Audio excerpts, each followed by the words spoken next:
What up? How's everybody doing? Oh boy. Oh no.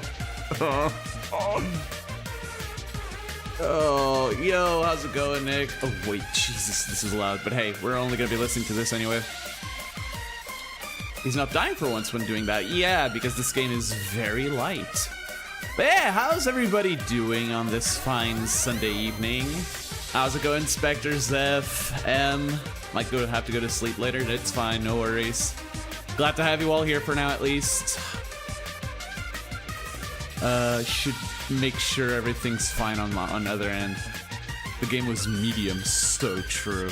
That UI is pretty cool. Yeah, I took I wanted to do this earlier, but I ended up having to like rush the AI, the UI of the stream layout really quickly. Why is this so far behind? I need to see if everything's going all right. Everything seems to be going all right. But yeah, I had a lot of fun making it. And yeah, we're here. Holy moly. We're playing the game. Yes, as you guys can see, we are playing the game. It's the game. You lost, by the way. I'm sorry, I don't make the rules. But yeah, we're here to suffer some more, I suppose, because I'm a glutton for punishment. That's everything you guys need to know about me. Goodbye, Despair Remake, and this thing, Danganronpa fans haven't fed this much content since V3. So true. Also, hello, Mikado Sanoji. You're supposed to be dead. Unbelievable. I can't believe he's not dead. Anyways, so a playable version of Omake mode came out not long after the whole thing. I am so fucking nervous for some reason. Like, I am legitimately like shaking a little. I am like, I'm all over the place.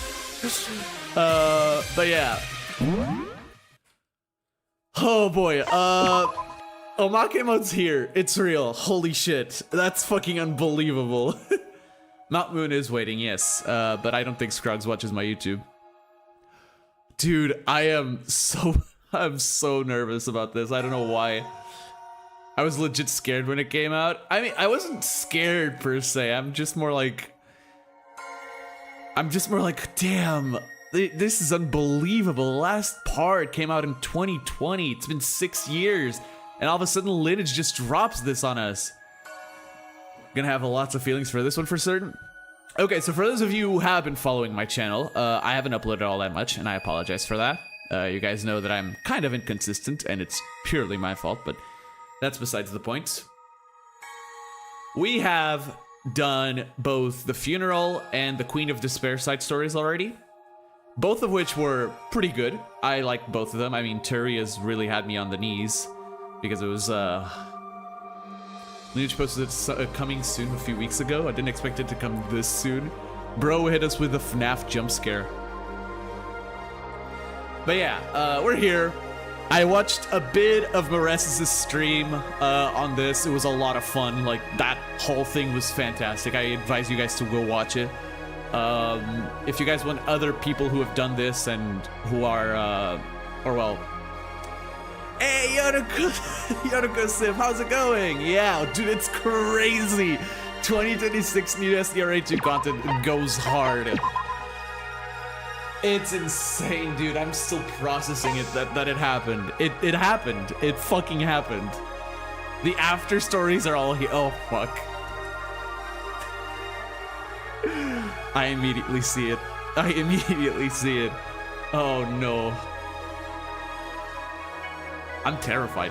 We are gonna watch every single one of them, even the ones we've already watched, because I want to see how the translation goes, and I want to give like a bit of context. I don't know how long this is gonna go for. Knowing myself, we're gonna pause a lot. We're gonna go back and forth with ideas and thoughts and stuff like that. I'm gonna pull Nefer or Llama? Neither. I need to center myself for a bit. I'm absolutely just losing it. Oh no, the chapter 3 dub coming out is also a massive, you know, W. That's how it goes. But yeah, we're here. We're not on my YouTube account, man. We have the complete edition. By the way, the wiki was updated to say that this was a complete edition of the game. This feels like a fucking fever dream. I never thought we'd see more of this.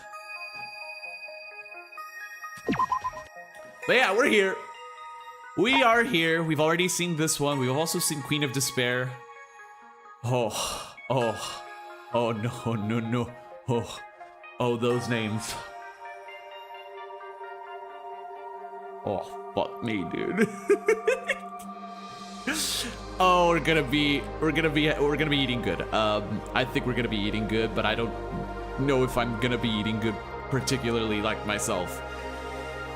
All right, we have File 1 of the Funeral Service. We have Suspicious Contact, Queen of Despair. We'll watch a few of them. We'll watch the few we've already watched like I said, and get like reacquainted with a few of those. We're gonna do them in order, basically. Or maybe I could just, I don't know. I mean, I've already done the other two through videos. I didn't plan that much, if I'm gonna be completely honest. I just knew I wanted to do this, so I just hit live. I'll ask chat, whatever. Would you guys want to see all of them, or just skip straight to the ones we haven't yet? So we start with Suspicious Contact and go into Melody Rhythm National Tour. Oh god. Oh god. Terrified. I want to see the thing, you know, the thing. Sure. That. Well, too bad you're not watching, you're not seeing that.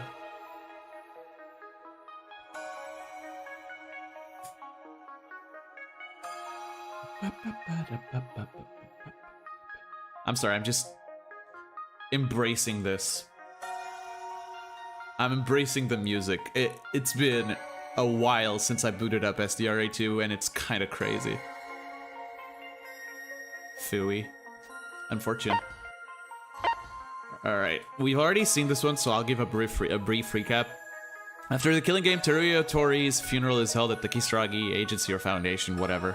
While the director is away, the agency, the foundation, becomes increasingly divided.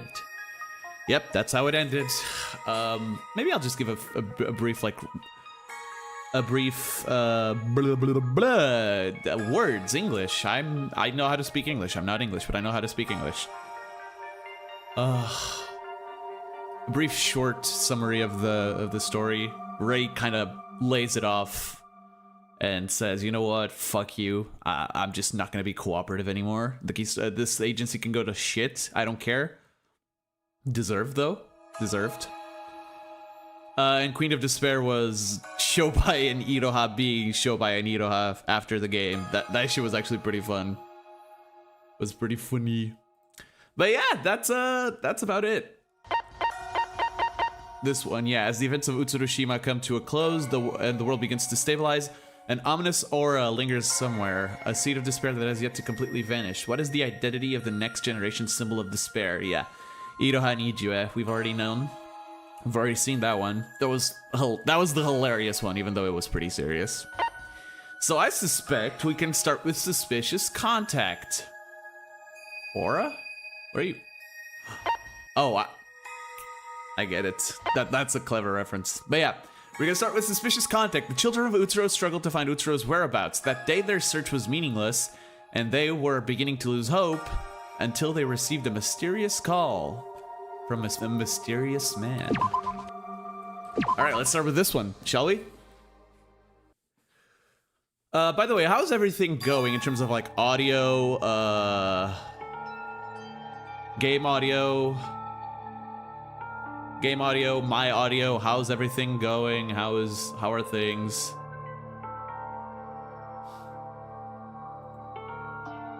Like I am I'm focused on this. Okay, that's good. That's good. Become a king, Nikei. Ooh, who talks? Who is talking to Nikei? That was what my father always told me when I was young. Oh, so this is Nikei speaking. Okay. I forgot so many of the voices. When I was young, our family was an ordinary middle-class family of 3, with nothing particularly special about us. My father overcame his background and became a major figure in the political world through ability alone, and as a result, he had fallen into an extreme elitist ideology. Many such cases.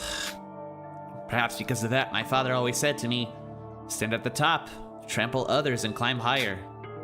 To me, as a child, the concept of power didn't really resonate. But since I didn't particularly want to rebel against my parent, I accepted and followed my father as he was. Okay. I did watch a bit of this from the Maresis stream, but I didn't watch all of it because I was phasing in and out of consciousness. It was like 1 a.m.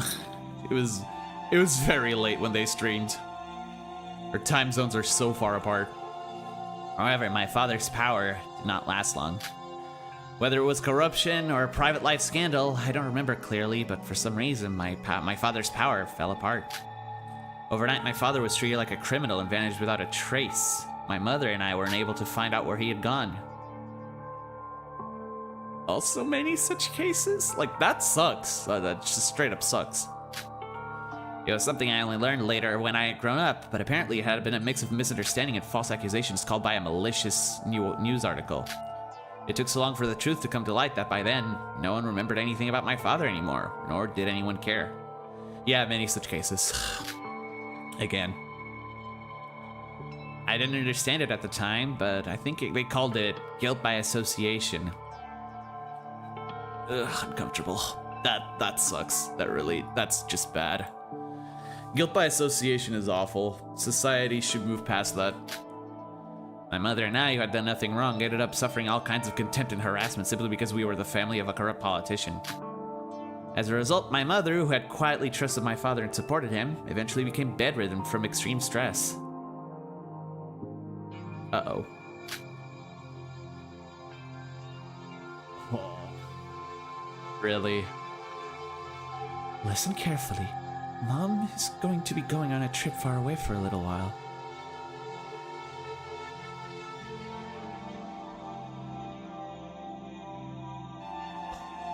The sadness.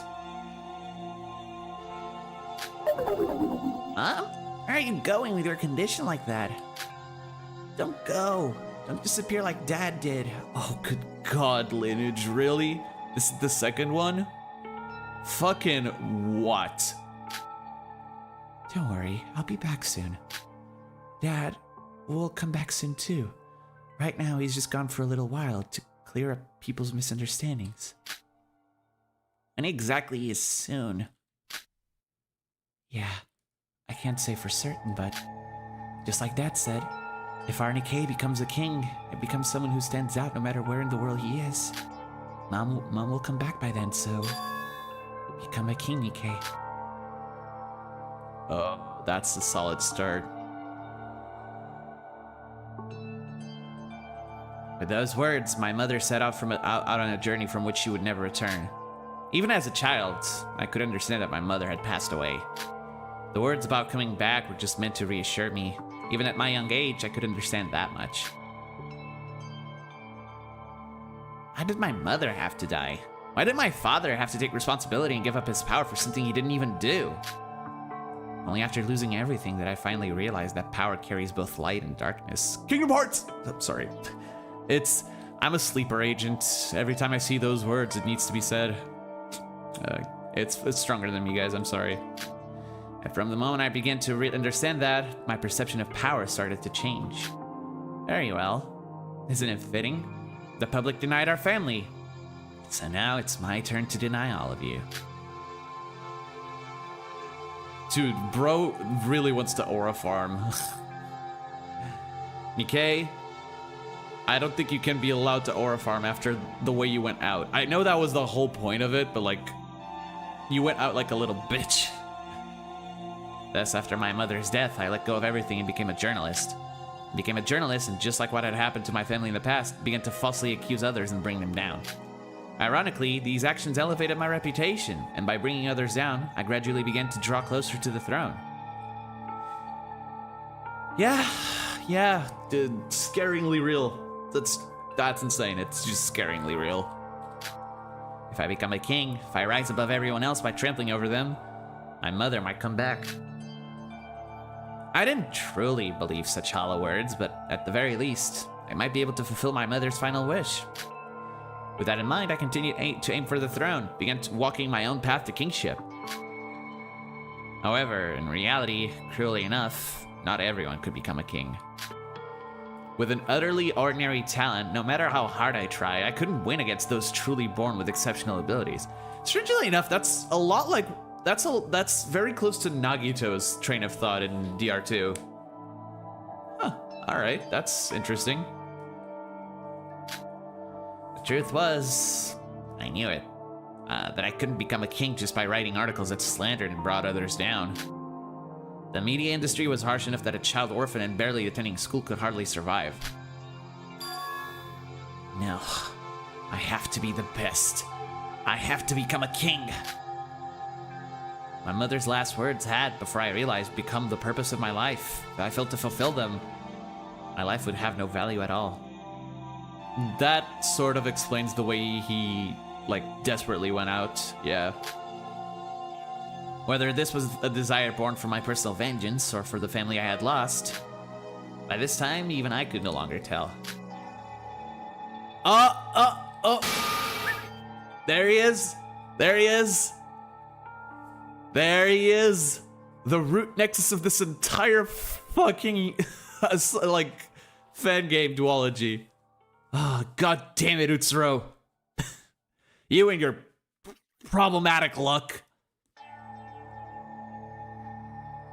It was probably around that time that boy and I met. There was a very brief encounter, but the boy gave me a special strength as I sought to rise higher. Guess Nikei saying stuff about accusing politicians via his talent in Chapter 4 trial was from personal experience. Yeah, that's what I was thinking.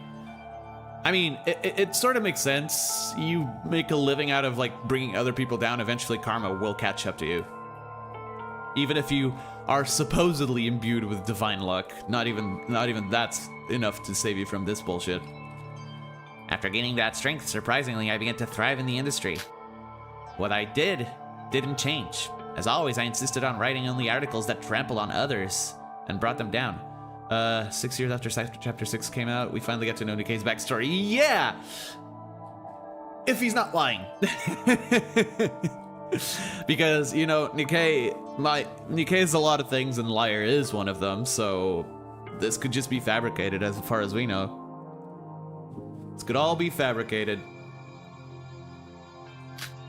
However, unlike before, the strength I received from the boy alone allowed me to achieve what I wanted.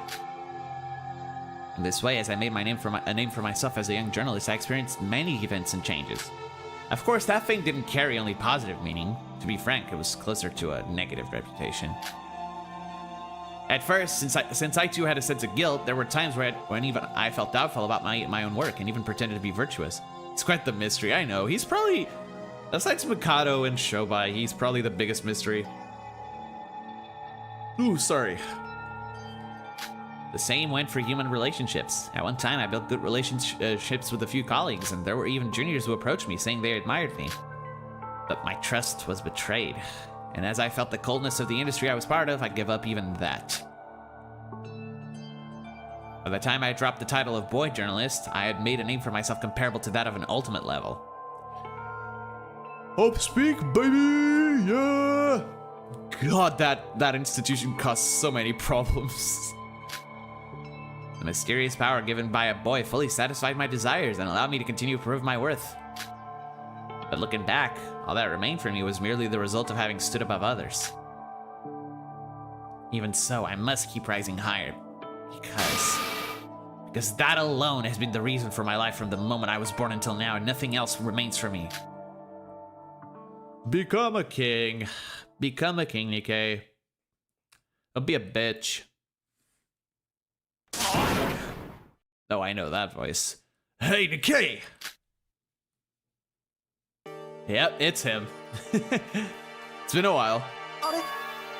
Hello. It has been a while, Hajime Makunochi. Oh, sorry. Need to stretch a little. It's a weekend. It's a lazy Sunday afternoon. We're just chilling. Rough week so far. Glad to be able to do this today, honestly. Huh? Good grief. You must be tired too, dozing off in a place like this. Oh dear, looks like I dozed off for a moment. Pull yourself together.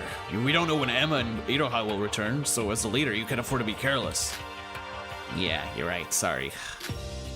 Those two still haven't come back? They're a bit late. Exactly. If the information you brought is accurate, then it's certain that Utsuro has been in this building. Would it have been too difficult for those two to infiltrate on their own? Maybe it's better if I just charge in head on and take them all down. Hey, no matter how much the aftermath of you— oh, good fucking damn it. They still write it like that. They still write it like that? Just call it the tragedy, dude. We're sick. It's not that deep. Actually, it is pretty deep, but don't. Hey, no matter how much the aftermath of the tragedy lingers, is it okay to commit crimes so blatantly? If you end up locked up in prison, if you end up locked in prison, that'd really be the end. Forget about finding Utsuro. You just lose all your ridiculous luck in jail and die. I know that, but... Oi. Listen to me. Emma and Iroha will follow my instructions carefully. You just need to trust me and follow without any complaints. Yeah. It was you who gathered us and brought up the idea of finding Mr. Utsuro. I don't doubt that at all. However, what? I'm talking about you, Nikei. Aren't you pushing yourself too hard? Pushing myself? Me? Okay, so there seems to be like a genuine bond of camaraderie, at least from Hajime. I don't think it's reciprocated, but at the very least, Hajime truly cares about Nikei. Or, you know, could be just a matter of, we kind of need you alive, bro. So, yeah, it really just depends. Sorry, I was checking something. Wait, oh, I'm not there. Whoops. Can you stop, Ed? Jesus, click on the game. It's not that hard. I acknowledge your leadership, your information at work, your ability to take action. I personally respect you for all of it. But how should I put this? Feels like you're too consumed by yourself. What? What are you trying to say? Not very good with words, so it's hard to express it clearly, but can't you be a little more open with us? That kind of case new fit has the colors swapped. Yeah, you're right. I didn't even notice. We share the same goals, which means we're friends. Comrades, right? Finding Utsuro and reigniting Tenun, I imagine it's divine luck. Reigniting divine luck are important, of course, but before all that, I think the bond I share with you all is important too. Heh. You.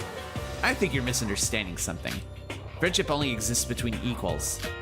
You really think you and I are equals? To put it bluntly, you're just my subordinates. No. Anyway, if it weren't for me, you wouldn't have even known that divine luck was fading away. Am I wrong? Yeah. I know that. I'm just saying you should help carry some of the burden on your shoulders. Oh, so you're saying you're worried about me? For it to come to the point where you're worrying about me, I guess the situation must really be serious. Are you really going to be okay? If there's anything we can help with. Hey, Computer, how's it going? Lucky I just woke up. What time is it for you? I know it's pretty early for the folks in the Pacific Standard. Because Jen told me it was like 6:30 is time when I started this. To be fair, I was late like 15 minutes, so you're fine.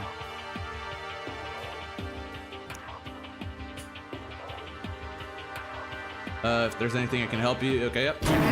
Shut up! Just gather information according to my orders. That's how you help me. As if it weren't bad enough that Iroha's been yapping at me all day and getting on my nerves. Are you going to start too, Makunochi? No, he's just standing there, menacingly. 11:13 a.m. My sleep schedule is weird because of overnight shifts. That's fair. Still, welcome aboard. Yeah, okay, let's drop this. I guess I just hit a nerve. By the way, why are they so late? Don't tell me they got caught. Hey, look over there. Oh, is it them? Is it?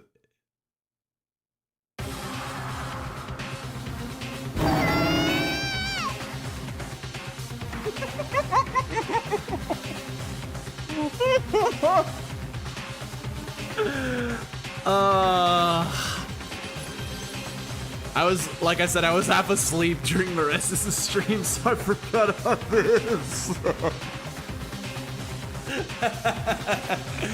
Iroha, what did you do? We failed. I guess we failed. Emma, Iroha! The duality of woman. Speaking of which, happy Women's Day, everybody. Happy Women's Day. Let's go. Shout out. Absolute shout out. I almost forgot. I had it in mind to say it, but I completely forgot. Hey, you guys. Oh my, Nikei, Hajime. It's been a while since I've done this voice. This regal voice. Hurry, run, we failed. I'm so sorry! I remember Iroha because I did her voice not too long ago because of the Queen of Despair story.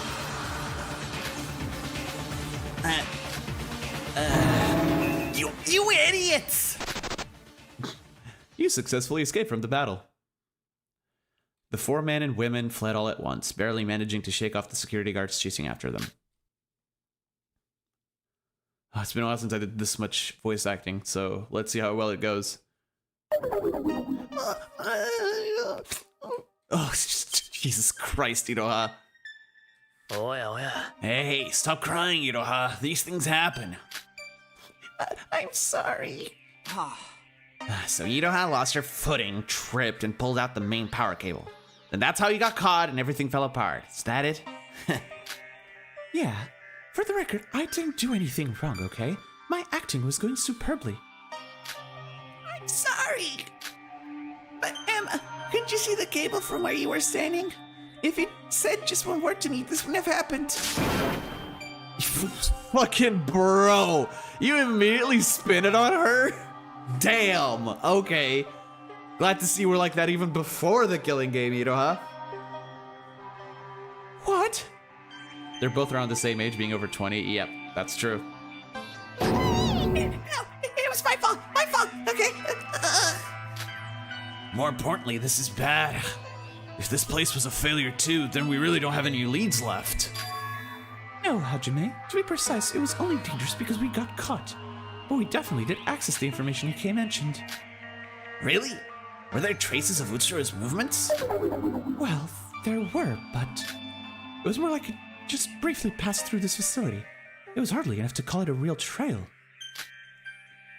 Then where did Utsuro go afterwards? We don't know. Damn it! Hajime looks like he's Iroha's dad. I guess you're not wrong. Just comforting her. Hajime is more of he's more of a like an upstanding guy than I gave him credit for. I wasn't familiar with this game and I apologize. I apologize, good sir. I apologize. Oh, sorry, Nikei. What's going on? That's what she was saying. I missed a line from you, Iroha. I'm sorry. Anyway, You said this time it was certain, so Em and I risked ourselves to sneak in. How are you going to take responsibility for this? shut the hell up! This can't be happening. It can't be. This was supposed to be solid information this time. Don't tell me. Is Utsuro deliberately erasing his own tracks? My brother in Christ, Utsuro is dead. I believe at this point Utsuro has to be dead, right? By the time Mikado learned of it, Utsuro was already dead. Isn't? Oh wait, yeah. So if this is after the tragedy, yeah, he's absolutely dead. Isn't there any other way, okay? We can't let it end like this. There has to be some kind of breakthrough. Oh hey, that's an email. Okay, I think you just got an email. What? What is this? It was sent to my alternate account? No one should know about this account except you guys. Funny because Nikei in the OG line said shut the fuck up. Yes, the curse was censored. Yeah, you can curse on my chat, I don't care. I curse on stream. Why would I care if people curse on my chat unless they're calling other people slurs? In that case, I care immensely. Who sent an email to my alternate account? Yeah.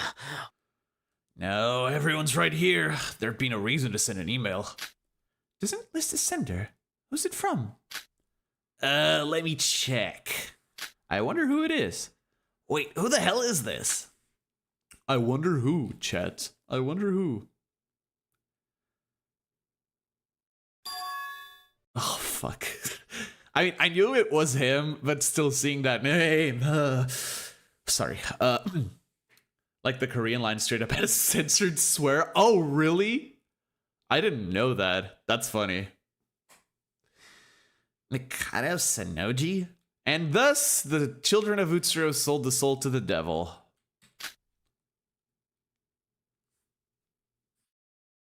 That's it, right? Yep. All right, that's an interesting little tidbit, a little bit of backstory for how they got to meet Mikado. We knew Nikei was the leader before, and we also have. Oh God, I'm gonna burp.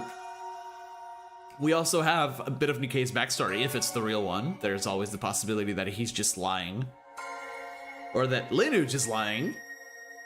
I don't put it past it. Jesus Christ, Ed, stop. I don't put it past that LINUJ is just creating a fake backstory for us to, like, have something concrete to hold on to with Nikei. Because Nikei's whole character was a mystery back then, and I don't think getting rid of that is the way to go. But yeah, that's an interesting one. I pretty enjoyed it. Gives a little more characterization to the Void.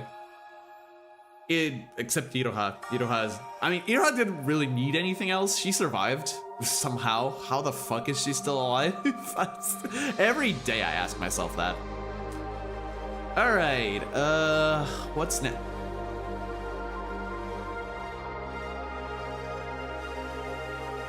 Give me a second, guys.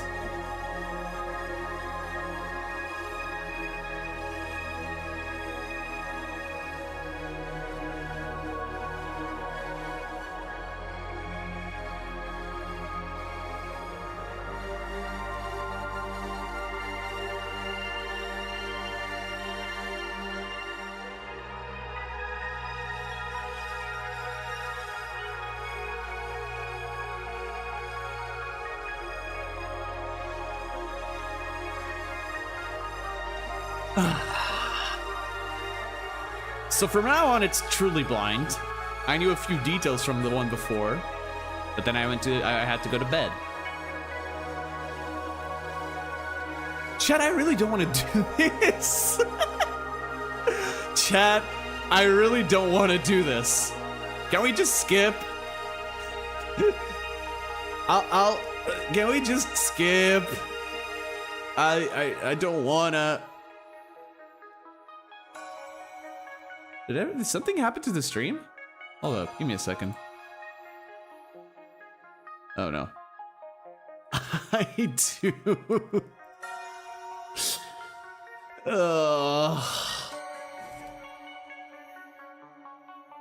Fine, we'll do it.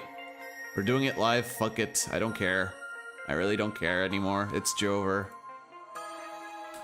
Got a busy morning, might be away for a few hours. Oh, no worries, Zeph. Thank you for dropping by anyways. Hope you have a good morning despite being busy. The OG line, the first word is the X is the swear. Oh, God.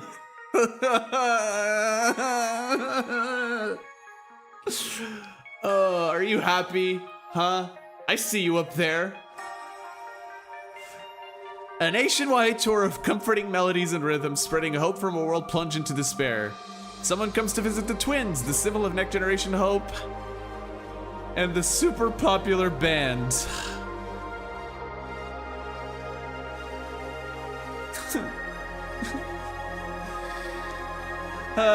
Bicky.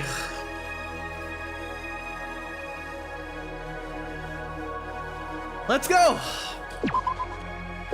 Might as well get this out of the way. His computer's right.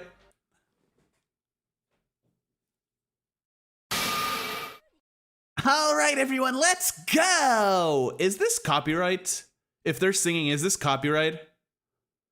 Do I have to mute it? It's the same song? Well, the episode didn't get struck. If it's the same music. Do I have to be careful of that? Yes. Well, I guess I'll be jamming on my own. I have my my mouse over the over the mute button. That's unfortunate. Oh. Woo! You guys can't hear it. I don't care. It's good. Melody Rhythm, a highly skilled two-member band that was already famous even before the tragedy, also and known as the symbol of Next Generation of Hope. After the incident, Melody Rhythm traveled the country giving free concerts, using their songs to breathe life back into a society that had fallen back into despair. They donated most of their wealth to reconstruction efforts, and on days without performances, they volunteered, bringing hope to countless people.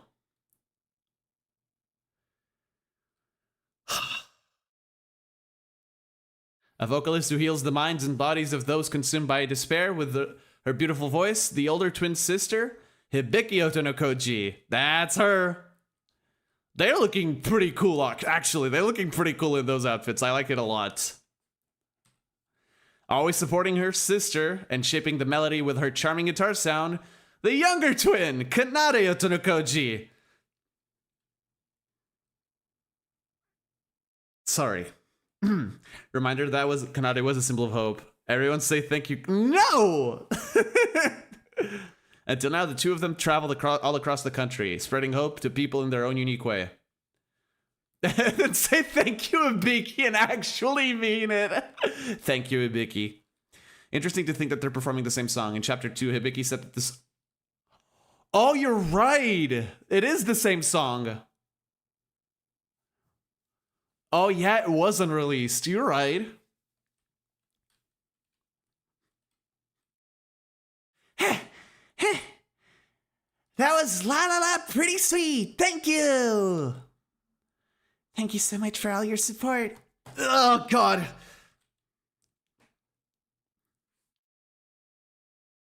The crowd's passionate cheers resound throughout the concert hall without showing any sign of fading. Only after finishing about 3 encore, fucking hell, 3 encore performances were they finally able to step down from the stage. Hold up. Let it fade out entirely. There we go. Kanade, today's performance was so perfect, right? That was so much fun. Yeah, I had fun too, sis. Oh. Deep breath, Zed. You got this. You can get through this. Tomorrow's our day off for the first time in a while, and we don't have any plans. What do you want to do? Should we go on a little day trip somewhere?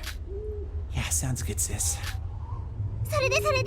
Since we're already in Tohoku for the tour, we could swing by Hokkaido, soak a bit in a hot spring, and then head down to Tokyo. Yeah, let's do that, sis. No, their outfits and their designs, their adult forms are pretty fucking sick. I like it a lot. Alright. Kanade, you contact the manager for us. I'm going to run to the restroom for a bit. Wait here. Even if I very much have a favorite. Yeah, I know. Yeah, okay. Sis. Oh, here we go. The always energetic and cheerful Hibiki and the timid yet quiet and gentle Kanade.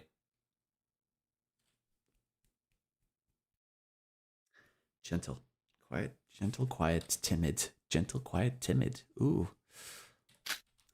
At first glance, it looked like an ordinary conversation between sisters, and their image wasn't much different from how the public perceived them. However, their conversation felt somehow strange. How strange. It looked like they were having a conversation, but metaphorically, it was like someone talking to an automated response machine. If you listen closely, it was a conversation that carried an unmistakable sense of unnaturalness. Yep.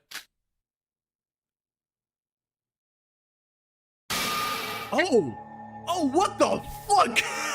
Oh my god!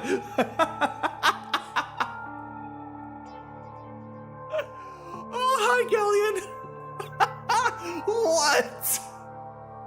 What is he doing here? I mean, I probably know what he's doing here. He's still under pay by Mikado. Old man returns. He's looking so scraggly, dude. The hoodie. Yo, Safi, how's it going? My jump scare is so real. What the fuck? Looks like a hobo. I mean, when does he not, honestly? Well, there's probably no need to think about something like that. I don't entertain trivial doubts about the requests I receive. That's how I work, and it's with my belief in my value system. The target has been designated by Mikado Sanoji. This time it's the twins from that famous band? Compared to the firefighter guy we...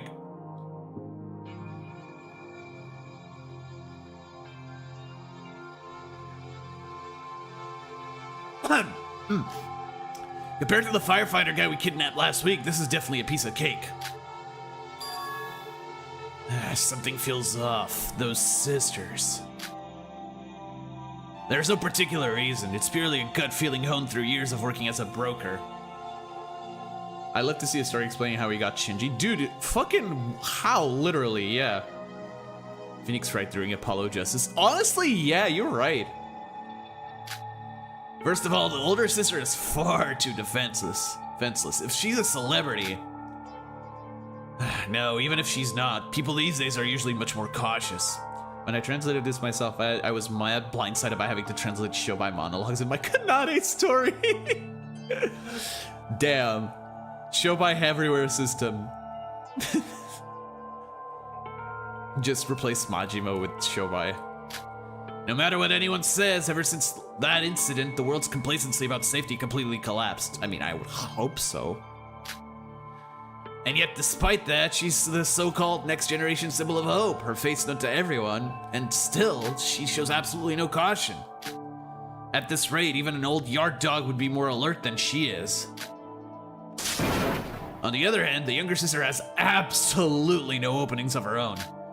It's strange. On the surface, she looks just as defenseless as her sister, but how should I put it? It's like there's an invisible killing intent about her. Oh, so you could tell. I mean, game recognizes game. Shobai's hands are anything but clean, so I suppose that makes sense. Is she really just an ordinary person? My instincts are screaming at me that attacking and abducting that woman wouldn't be easy, even for me. That's why I'm tailing the twin sisters. If it weren't for this unsettling feeling, I would have kidnapped them long ago without bothering to follow them first. They split up. He looked at Kanade and said, yeah, she has an aura, she's scary. Yeah, like I said, game recognizes game. I'm not surprised. Based on the information I received beforehand from Mikado Sanoji and my own observations of the two, it seems that they truly care about each other. Glad that Shobai doesn't say... No, he did. He did. I just didn't read it. I refuse to. Average SDRA2 interaction that only concerns a specific moment in the timeline. Look inside. Shobai is linked to it somehow. I mean, yeah, wasn't he the one who gathered everyone besides the Void? So yeah, I would imagine he's involved. In particular, the younger sister seems extremely attached to the older one. In that case, perhaps I should target the older sister first. No matter how extraordinary she may be, if her family is taken hostage, she's bound to show an opening. Shall we make a move now?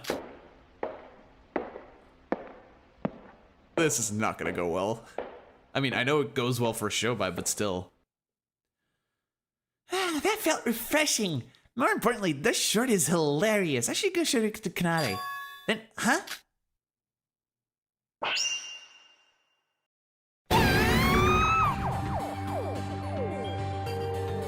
At knife point.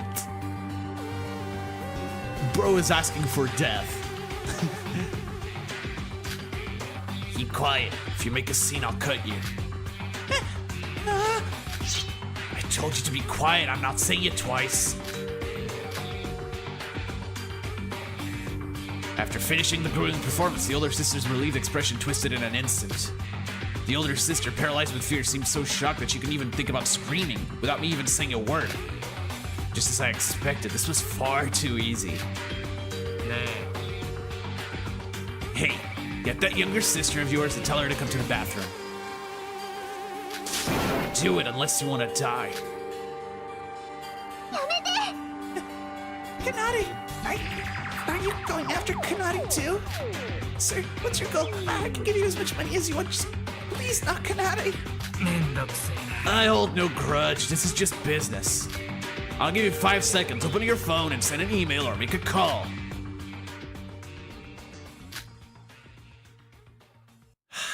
What the?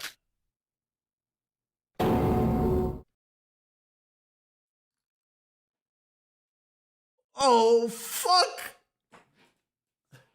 In an instant, the atmosphere changed.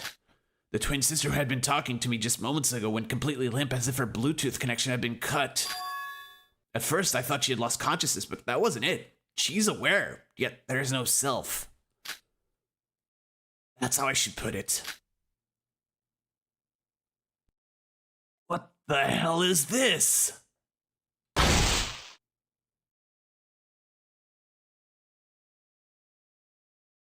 Please. Open your eyes, sir. That's Kanade, isn't it? Fuck. Oh my god!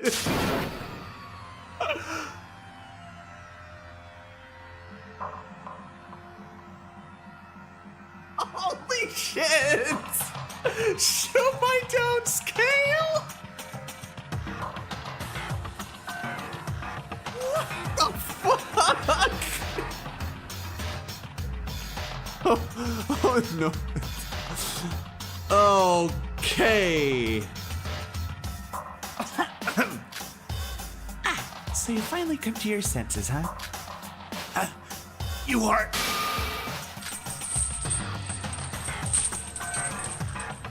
As soon as I came to my senses, I pulled out a knife. and tried to stab the woman who was right by me, but I immediately realized that all my limbs were completely restrained. Despite being restrained, the tingling sensation and stiff muscle made it clear I had been hit by a stun gun. Yeah, they showed off Kanade's ability without downscaling Shoei. I'm sorry. It seemed like you were following me the whole time, so I tried to shake you off. Quite skilled, it seems. It was hard to shake you off, so I decided to turn the tables and attack instead. What is she even saying? Is she claiming that I was the one attacked? She's not a mob boss, not a serial killer behind an unsolved case. Are you sure? And not even an elite agent from an intelligence agency. She's just an ordinary girl in a band? So, why were you following me? You're the one who was in row C, seat 53 during the performance, right? You weren't even pretending to cheer. And more than that, you stood out a lot because it felt like you were giving off a dangerous vibe. After the performance, you kept following me. So I said he'd take you alone to the bathroom, and just as I thought, you bit the bait.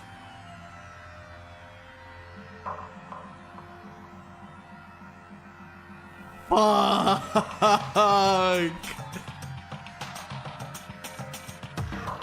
Oh my god! That is so... that is ridiculous.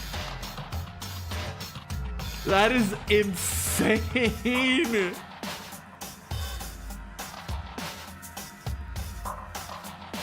If evil, why hot? Don't ask me.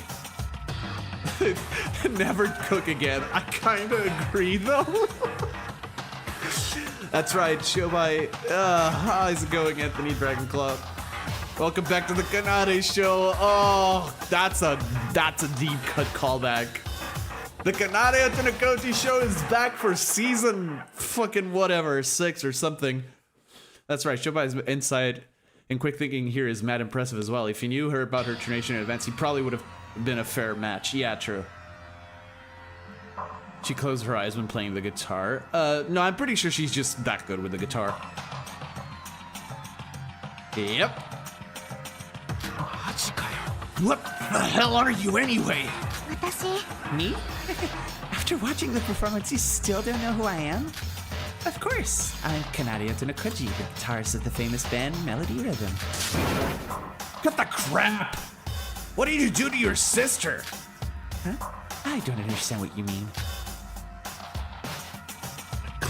I clicked my tongue at the younger sister, acting completely unfazed.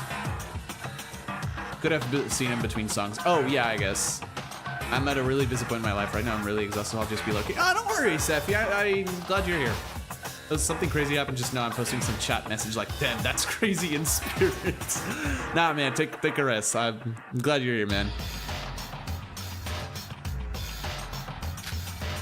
Sending her sister to the bathroom? That can't be. Her sister went there of her own free will.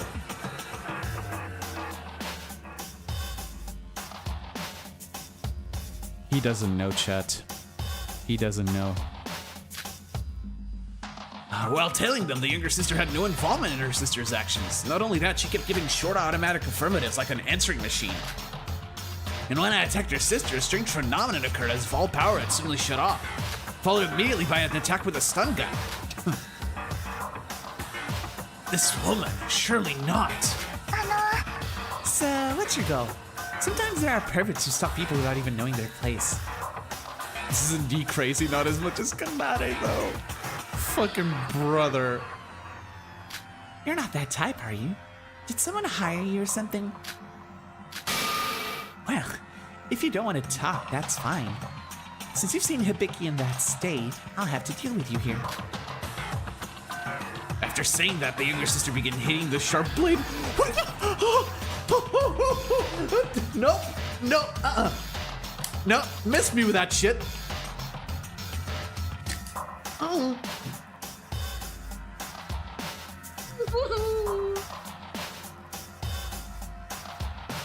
What the fuck, man?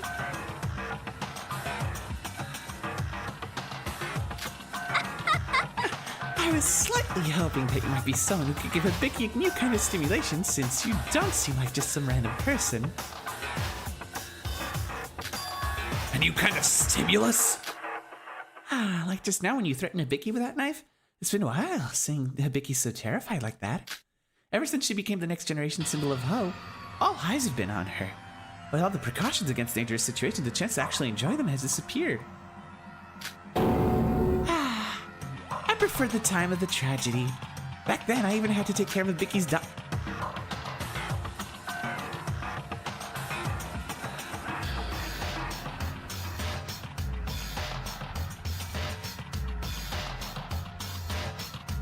This was a mistake. I should have skipped this. I should have fucking skipped this. I should have fucking skipped this. I should have skipped this. I should have skipped this. Dude, this fucked up. You show me this guy as IP.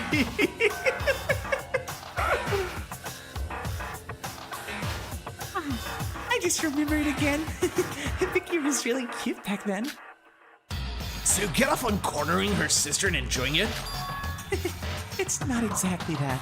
It's just that Hibiki's doll-like state has been lasting so long that her reactions are gradually fading. And that's a problem. Dreams are like that, aren't they? Once you achieve everything, there's this sense of emptiness. Do you know what I mean? Phrasing, yeah. Fucking what? These days, the judicial system is recovering, and the chaos is mostly settled. So it's become harder to give strong stimuli. It's a shame, really. Perhaps in the not-too-distant future, I might have to put my affairs in order together with Hibiki.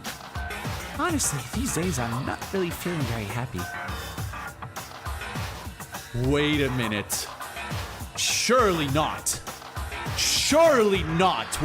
Surely that's not what's gonna happen. There's no way, right? Junko would have enjoyed having Kanade as an ultimate despair. I don't know why. No, surely not. Surely not. That's not what's gonna happen, right?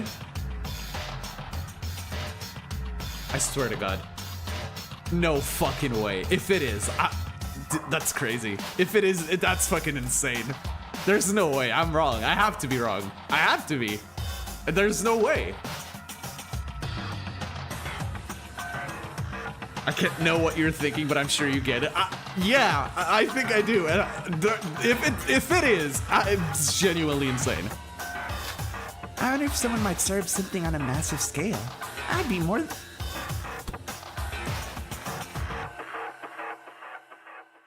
There's no fucking way. There is no fucking way. No shot. There's no fucking way. There is no fucking way I was right. There is no fucking way.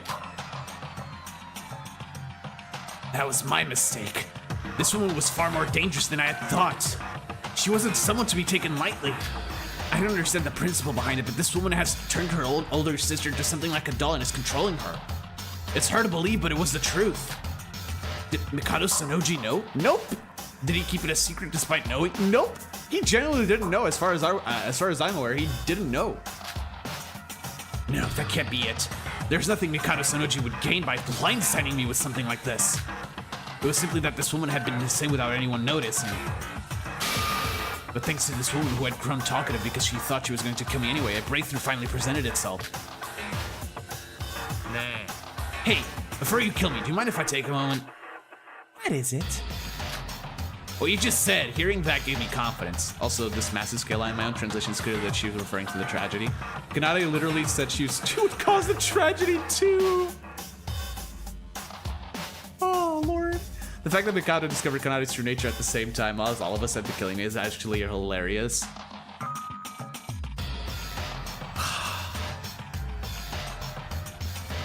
I'd wager she's worse, but yeah, we'll get to that. I'll give my thoughts in a bit.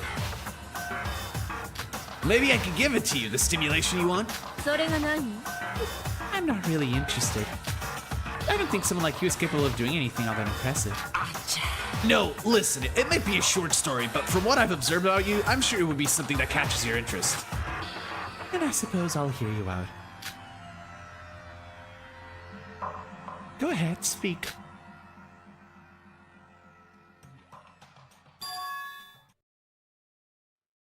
My God, there's no fucking way. There is actually no fucking way. The New World Program, have you heard of it? Oh my God. She went into it.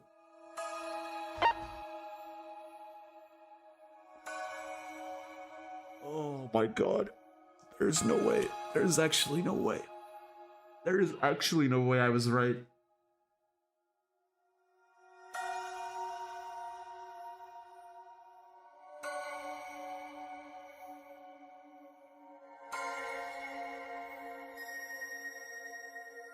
Fuck me, dude.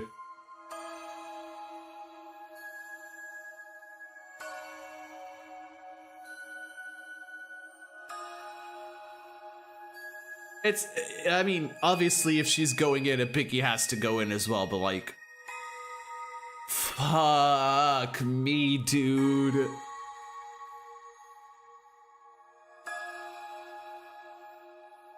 Again, it wasn't really a downscale of Shobai's abilities. It was a massive upscale of Kanade's. What the fuck? Bro would have died there if he didn't have that. It is no more Shobai Hashimoto. But nope. That's wild. Even they nailed the motivation as well, being the sociopathic hedonist she is. It was easy to imagine she'd get bored with Hibiki after a while. It's not that she got bored of Hibiki, she got... Yeah, I guess you could call it that. Her joining willingly makes a lot of sense. It does. Fuck me, dude. Unbelievable.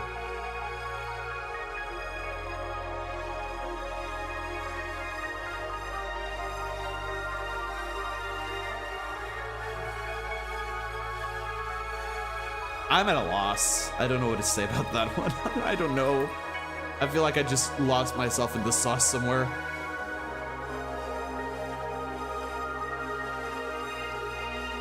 I completely lost myself in the sauce. Yeah, she wasn't bored with her sister yet. She was getting there though. Kind of reminds me of how Utsuro willingly joined the Ultimate Despair and then the 79th class killing game. Yeah, there is a little bit of a parallel, isn't there? I'm bored. What do you got? That's basically it. Unbelievable. I thought there would be nothing worse from what we've seen. I thought there'd be nothing worse. I thought we peaked, all right? Class Trial 3 was peaked in terms of villainy for Kanade. I thought that was it. How far are you planning to go this stream? All of them. I'm planning to do all of them. I don't know how many there are. Hold up. Yeah, we can do all of them. Because we've already done Funeral Service and Queen of Despair in another video. She has some serious Utsuro parallels. Yep, she does.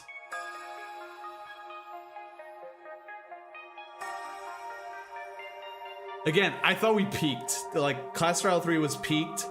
I thought it was it. She fucking willingly went in, dude.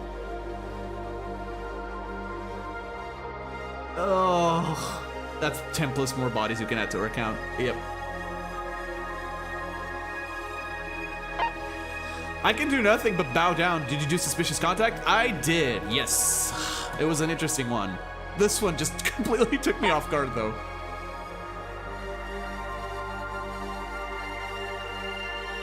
Kenjo Tsurugi, who established an organization with his classmates to combat the remnants of despair, shares a strong bond with his colleagues and forged through the tough times they've endured together. While their days are hard and fulfilling, Kenjo Tsurugi begins to sense a lingering problem.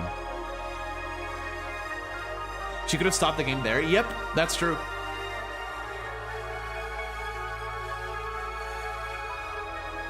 I know that face from anywhere. I'm gonna have to do DRA voices. Good lord. Okay. An organization from another world, or institutions of another world. Let's go! It is the Chihiro Fujisaki of Danganronpa Another. Let's move. 何を考えてるんだ? Who's talking? Oh, what are you thinking about so deeply? Deputy Director. Oh, it is him. Okay. His voice was close to mine anyway. Huh? Oh, it's nothing. I think my eyes are getting a little blurry. Told you, Kinjo. You're exhausted, aren't you? So tell my heart to let you take some time off. Okay. Back the fuck up. What is going on? Got a mountain of unused vacation days piling up anyway. It's not that I couldn't use them, I just didn't. There's no time to rest in the agency. I've been doing overtime every single day as it is, cleaning up after you. あれ? I can't really argue with that. Wait, that's Haru's voice. What am I doing? So why did you call me Kisaragi? Whenever I talk to you, the conversation always ends up going off on a tangent. Well, it's about that. It's nothing else but...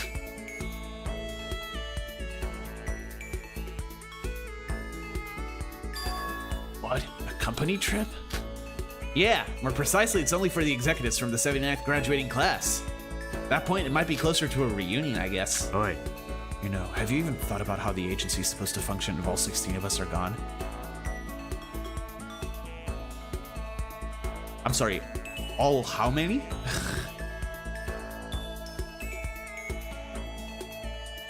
No, don't do this. Game?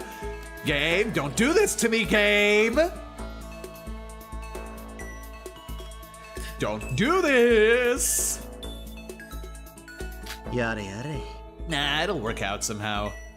Things like that always do. More than that, I think we deserve to have a little more fun. Do you even remember last time all of us gathered together? Have fun. Huh, honestly. So I'm asking a favor. Kinjo, could you go around and ask the others one by one if there's anything they'd like to go? Anywhere they'd like to go? Why do I have to do that? 頼むぜ. Please! Fine, I got it.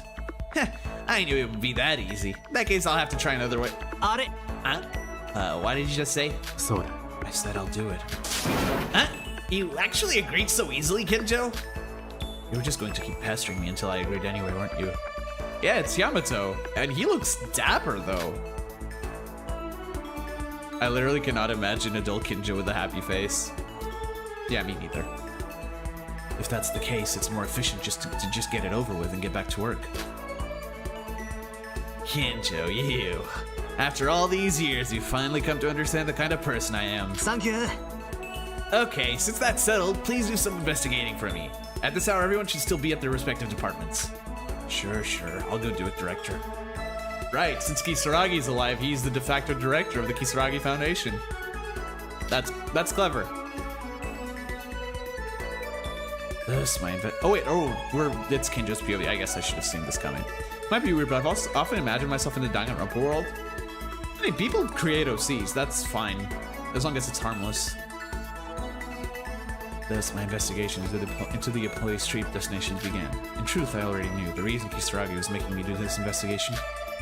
Kisaragi had been dead set on getting me to take a break for weeks now. Of course, the reunion of the 79th class had meaning, but he probably also wanted to make me slow down even a little by having me do the investigation. Dude, Kisaragi transitioned and I didn't know? Congrats, man. If I had an ultimate talent, I'd most likely be the ultimate freestyle dancer. That's a dope-ass talent. I appreciate it, but the world still hasn't fully recovered. I can't just spend my time laughing and fooling around with my colleagues. I feel bad for Kisaragi, but I should finish this as quickly as possible and return to work.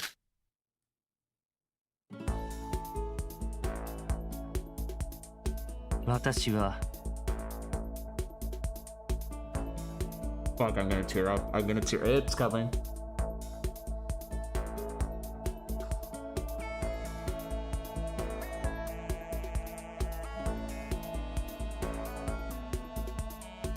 Fucking, I told you to stop, game.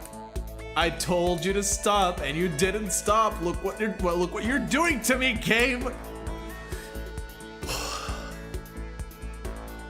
How about the United States? What? That came out of nowhere. Mikado's so fucking smug in this image. I love her. I love her. I can't wait to see Kanade. Oh, do we see them? Do we actually see them though? Mikado looks so smug. I fucking love that. I don't know why. It's just hilarious to me. Besides, isn't going overseas a bit too grand? I'm not even sure planes are flying normally. It went back to normal operations a few days ago, no problem. So how about Haneda Airport? Why the United States? There's some reason for it? Kinjo, don't listen to Ihara. He just wants to see the casino in Las.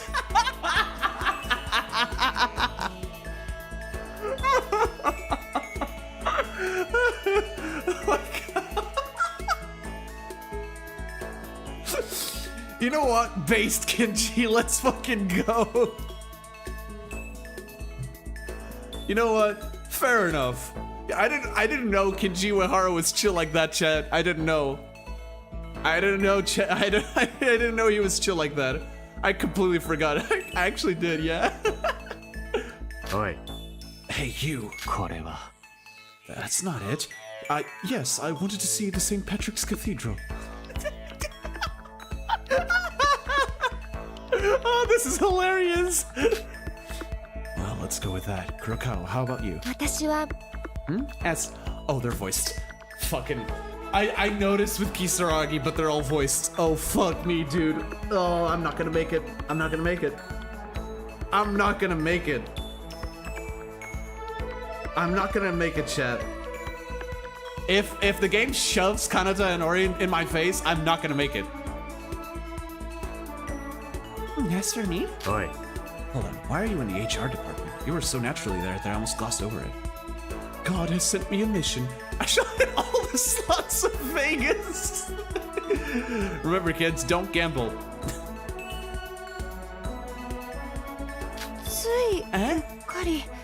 Well, right. I came to get the list of interviewees from Uehara. No, I actually just came to slack off. No, I actually just came to slack off. The counseling department and HR are right next to each other after all. Oh no, so she came to slack off. So this is how you get revenge? Oh my god, this is so wholesome.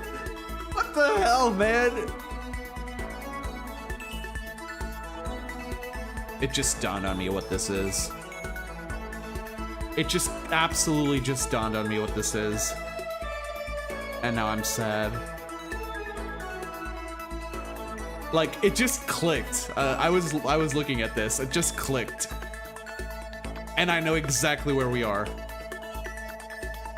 I know exactly what we're seeing right now. And I'm sad now. And I'm very sad. Thanks, LINUJ. You're... Alright, let's go. Just answer the investigation questions and get back to work already. I'll take that as a sign to hurry up and answer the investigation so we can all get back to work. I don't really mind where we go, as long as we all go together. Let it be wherever Yamato-kun wants to go. Soka. So the same place as Kisaragi, huh? Got it. Interviewees. Oh, counseling client list. Got it. You're thinking what I'm thinking, but I understood that way further in this story. No, it just dawned on me. I hope I'm wrong, but I'm pretty sure I'm right. By the way, Kinjo, how are you doing these days? It's been awfully hard to see you around. How am I doing? Same as always. If I had more free time, I'd like to take a breather with you all, but... Maybe that's why Yamato-kun planned the company trip in the first place. Because everyone is busy, so we can at least spend a little time together and relieve stress? Yeah, something like that. He has always been our leader, after all. Sorry, guys, I'm just seeing something. That goes for you too, Kinjo. Huh? The reason Kisaragi can lead us the way he does is because you're always there supporting him from the side. I mean, yeah, that makes sense. LINUJ himself said Mikado would be a therapist / counselor, so he's just giving form to those statements. I'm glad, honestly. Even if let's keep going. Arigato. Yeah, Yamato-kun always talks about you two. And he says he's grateful. Soka. Grateful. I'm just doing what needs to be done. Anyway, like Uehara said, it was nice seeing your face after so long. I'm not sure if we'll actually get to go on the trip, but if we do, let's use it to refresh ourselves. Bye! Do we see them all, actually? Please don't do this to me.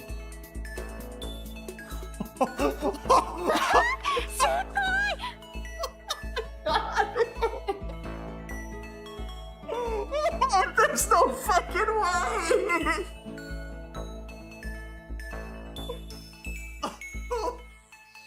There's actually just no way.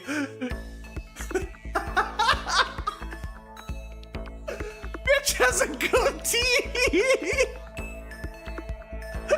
And it looks kinda good. But more importantly, Kyoka has short hair.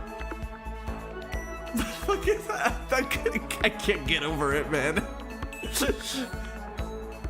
What a set of people we have here, so true. And yes, Kizuna is wearing the same outfit as her mom. Ew, Mitch, based. A company trip? Yay! Well, of course it has to be Hawaii. Surfing and diving on the southern island, hanging out with super cool, tan, muscular, handsome guys. Fair enough, we all want to punch Mitch. Yes, I believe that too. And hey Adam, how's it going? I don't know if I said hello to you earlier or not. No, if it's just a trip for us and there's no hunting involved. Exactly, and we already have a super cool, tan, muscular, handsome guy right here. Me, Mitsuhiro Iga. I can't say that on YouTube, so shut up. 本当に殺されたいわけ？ Higa, before I decide to kill you, can you please never say something that disgusting again? Oh, thank you, Kizuna. I never thought I'd say those words either. Oh, why? The United States again? Do they really all want to go on an overseas trip that badly? どこがいいかな？ I don't really feel like dealing with the overseas travel. How about we just go somewhere like Oita and enjoy the hot springs instead? Yeah, I agree. I traveled overseas like crazy during my playing days, so I'm pretty sick of it. You dreamless bunch. Kinji, you know what I mean, right? Hawaii, Hawaii. I have to put a little pizzazz. It's Kizuna after all. It is the Kizuna tomorrow. I am so lost in the sauce in this already, dude. Oi. It's Kisaragi who makes the final decision. I'm just gathering opinions. By the way, Maki, Higa, are you two getting ready to deploy? Was there an operation today? No operation, just standby duty. Things have gotten pretty peaceful lately, so we spend a lot of time waiting around. I can't get over how good Kyoka looks, dude. Short hair Kyoka with the earpiece and the tactical outfit. We must stay focused, my brothers. We must stay focused. Ironic that Kyoka said that in their FD, she said she wanted to travel the world. That is true, yeah. That is true. Yeah, Kyoka looks so cool. それよりも That's right. Kinjo, tell these two off. They always come over to my desk complaining they're bored and just loaf around. What are you talking about? You're the one who calls us over because you're bored, Tamori. Kurokawa too. They're my friends, but they really like goofing off. I get your feeling, brother. I get it entirely. マジ？ Looks like Kurokawa was skipping out on work too. But yeah, Maki's right. Things are peaceful. The administrative departments are always swamped, but for us, if there's no incident, we end up pretty idle. ほら。 We're better off when things are quiet and eventful, Kinjo. As a former police officer, you know that, don't you? Soka. Well, you're not wrong. Kyoka, unlike you guys, I'm busy, so why don't you start heading out? See, I'm getting another call already. What? Wow, you jerk. Did you think no one would notice you're trying to score points with Kinja so you can go to Hawaii? 殺すぞ。 Jesus Christ, these two didn't change a bit. You're so loud. Anyway, it was Hawaii or Oita, right? I've confirmed that. Alright, who's next? Who am I gonna get struck by next? Who is gonna be...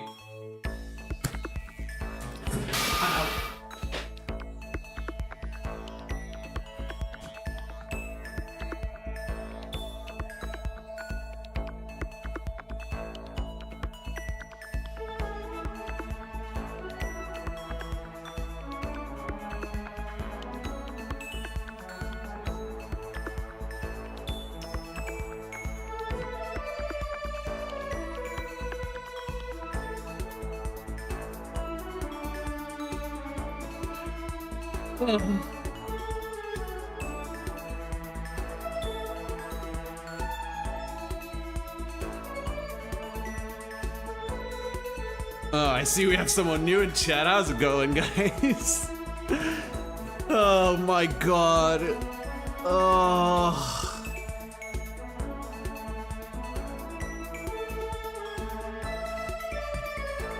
I'm not making it. I'm not making it. I am not making it.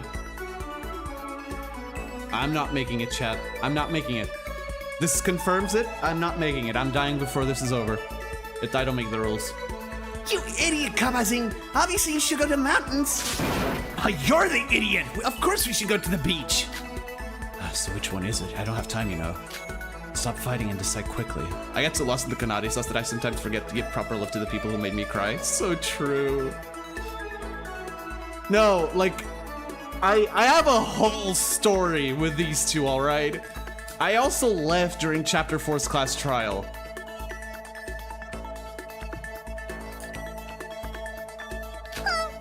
Kabazing just wants to see girls in their swimsuits, doesn't he? You pervert libido monster! Oh, Satsuki, I missed you so much! Oh my god! Oh, no, that's not it. I mean, well, lately I've gotten into fishing, so sea fishing. What kind of fishing nonsense is that? Quit talking crap and just go climb a mountain. 私、 You said last time that you wanted to build up your stamina more, right? I'm choosing the mountains for your sake. Oh, what? You remember that? Yes, Hironami, if you're going to say that, then I've got something to say too. It's embarrassing to admit, but it's not other girls I want to go to the beach with, it's you. Oh my god. Oh my god. They're so cute. I can't, dude. They're so fucking cute. I'm sorry. I'm so sorry. I can't, dude. Why did you say? Don't make me say it twice. I want to see you in your swimsuit. Also, can I just say, suit Satsuki is cool. Pilot outfit Haru fucking slays. The scarf, the goggles, bro cooked. All right, that outfit is fantastic. Kabazing. Oh, they're gonna kiss, aren't they? Oi. Kabazing, you just started to get pissed off. All right, then let's do this. It's been a while. We'll settle it with a match. The winner gets to choose where to go. Oh, you're challenging me to a match? It certainly has been a while. Bring it on anytime. Then we'll settle it with that game from last time. If I win, we go to the beach. If you win, we go to the mountains. Kinjo, just wait right there. I'll win this in no time and be right back. I'm the one who's going to win. Kinjo, just wait for me. They're so cute. They're so cute. They're so cute. They're so fucking cute. Kawashika, Hiranami. As for my preferred destination, I don't particularly have one.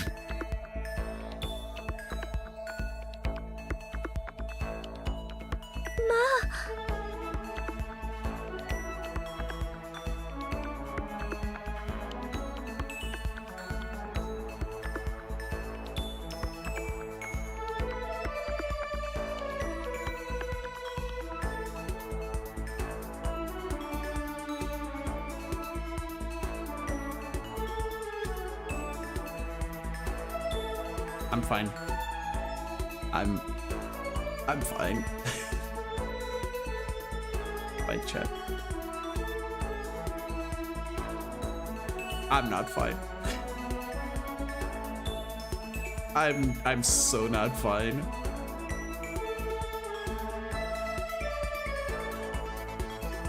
Look at her, dude. I'm so not fine.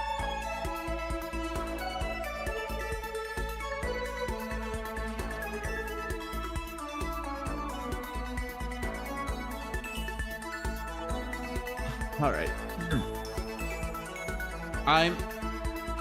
We need to get going. I don't have all day, unfortunately. I would stay here looking at this design all day. A company trip? Yeah, it's true. We've been pretty busy lately. Maybe it'd be nice to go on a trip somewhere and blow off some steam. Get refreshed. Also, I love Kagera's glasses are so thick. You can't see the eyes behind them. でも But if all 16 of us are away, wouldn't that cause some disruption to our work? To be honest, we're already pretty busy as it is. I do want to go, though. 仕方ない Oh, right. Maybe not so much for the field division, but for the administrative division, it's always hell. You two really are the only hope of the entire 79 class. Oh my god.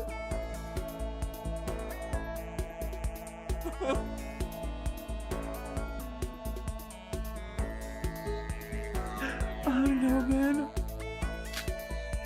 What are you talking about?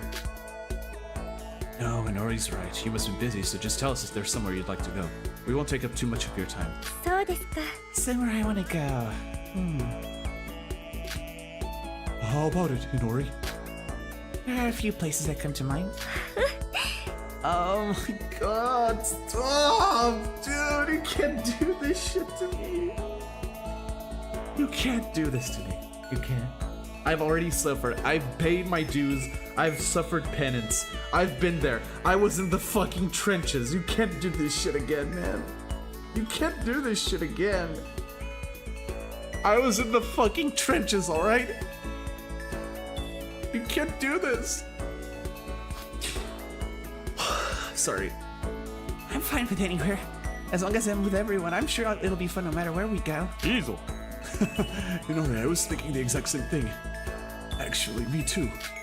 Just so you know, the candidates so far are Las Vegas, wherever Yamata wants to go, Hawaii, Oita, and no particular preference. Why does it feel like there are a lot of strange options in there? They all sound like they'd be fun. Look at this angel!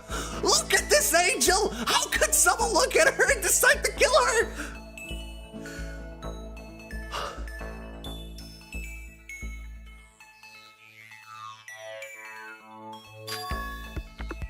By the way, Kinji, where do you want to go? Huh, me? You're part of the 78th class too, Kinjo. Of course we should hear your opinion as well. I haven't really thought about it. If I had to choose Inori, Yamaguchi, I'd probably just leave it up to others, the same as you two. Are the three of us maybe a little too modest? It's something my father often tells me to. Oh my god, Hikaru Ando, right. He'd be alive. So true. He says it'd be okay if I put myself first a little more. That's always been your problem, Kanata. Well, problem slash greatest quality. You're way too selfless. I'm not asking you to change. You are perfect. You are perfect, alright? You are perfect. Even you, Ando, who says that, are someone who puts the others first. That's true. Sa. And just as Ando wishes, if I were to be a little selfish for once, somewhere peaceful. A peaceful place? I want to go somewhere where I don't have to work anymore. Like Kyoka said earlier, if the world becomes peaceful, then we'll be able to take it easy. Somewhere you won't have to work anymore? That means... まさか Kincho! So tell me you're planning to work even on the company trip. 本気か? At least when we're on the trip, let's just relax and have fun. Oh, of course I'll relax too if we go on a trip. That's called a vacation. I don't think Kinjo knows the meaning of that word. I just tried giving a slightly selfish answer to Inori's question about where I want to go.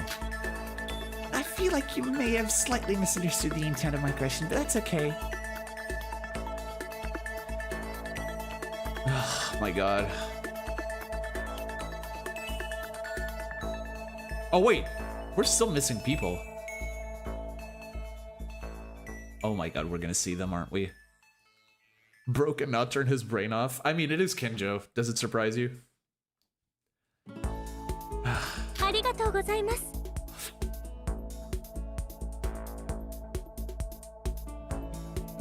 Center your energies.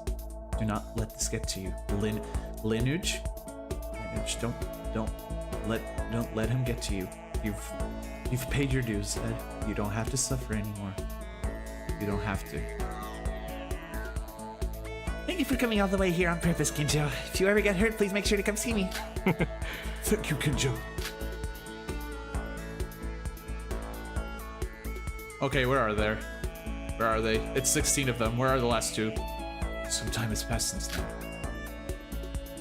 Yep. Okay. Since Otori and Mikado are absent due to work, I'll just ask them separately later. Let's see, that means the ones left are Hatsuno, Taira, and Maeda, so that makes 3 of them. The first person I thought of. Yeah, that makes sense. Thanks. So that makes 3 of them.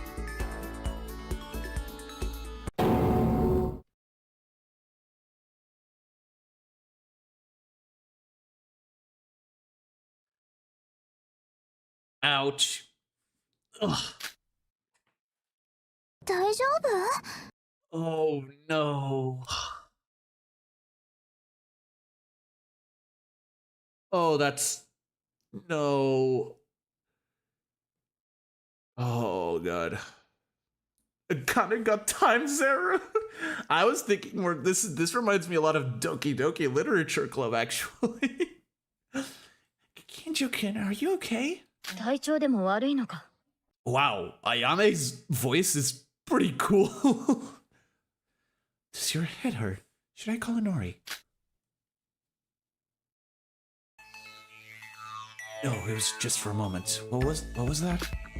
Kinjo-kun, you're always pushing yourself. Maybe it really would be better for you to get some rest. そうか In that case, maybe this company trip was a good decision after all. I hope it helps heal everyone, both body and mind. Ayame looks so beautiful. You're right, yeah. Ayame's drop dead gorgeous. I didn't really like her back then, but now I want to marry her, not gonna lie. Fair enough. そうだよね Right? That's so like you, Kisaragi-kun. We should prepare something too. Kane, your face. Huh? What about my face? Did I get something on it? No, maybe it was just my imagination. She looks really good for real. Yep. Sa. So then, is there anywhere you two would like to go? でも And if you put it that way. Yeah, actually, Ayame-chan and I already went on a trip together not long ago. そうか. No, that's right. Was it Osaka? Did you have a good trip? I'd marry Kinji if possible. We'd be here all day if we talked about which characters we'd date or marry or stuff like that. Self-shipping is like that. あ Yeah, it was fun. It's a little embarrassing, but I haven't really traveled much before. What did Inoha draw on your face? I will forever have beef with Kinji. Hook her up. Let's go. Actually, that's not the right term. That's for a kiss. I'm not English. I'm stupid. Yeah, put her there. It's a fist bump. It's a fist bump. That's what I meant. Also, how is it going? Loudmouth Bobby? What a name. Fuck her up, yeah. Hey, shut up. I'm not English. I don't use that expression often. Fuck her up. I'm just gonna die after this stream, alright? I will forever defend my Gokinji. Fair enough.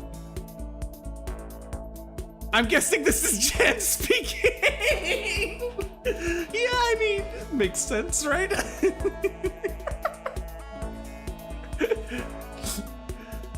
Kanade guided me around to various places, so I was able to really enjoy myself. Back when I worked as a traveling maid, I went to a lot of different places, though only within the country. I just realized I'm on the wrong channel. Lamo. Feel bad for his end and the children, the church children, but Kanada's death was completely uncalled for. Yep. Damn, someone forgot to switch accounts. Oh, that's hilarious. Anyway. Do you know any foreign languages, Tyra? No. Well, that doesn't seem right. I remember Akane knowing a lot of them. Sounds like it turned into a trip where we just trail along behind Uehara and Mikado the whole time. Sorry. Hi. Hi, Jen. Hey, man, it happens. You use one of your 70 alternative accounts. It happens, man.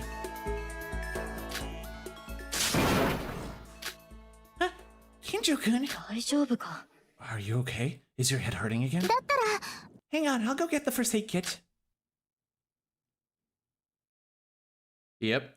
No, something's definitely wrong. Something feels off. What is this? This sense of unease, what on earth is it? Kinjo. Is it Maeda?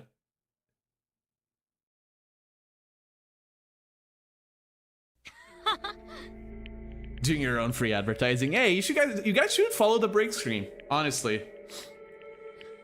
Kinji's half Italian. Yep. It's part of his backstory, I believe. Also, hello. I heard from Kisaragi. You're surveying destinations for the company trip, right? This... you... Maeda? ごめん Kisaragi asked me to help you if I could, but am I too late? Maeda, your face. My face? What about my face? What is this? I didn't feel anything just a moment ago. But since meeting Taira and Maeda, my head has started to ache terribly. And this is where my theory gets confirmed, isn't it? And on top of that, I can't see their faces clearly. It's as if someone has censored just their faces. That can't be right. They're both Bresh's friends. Yeah, friends. Kinjo. Maeda, what did you say?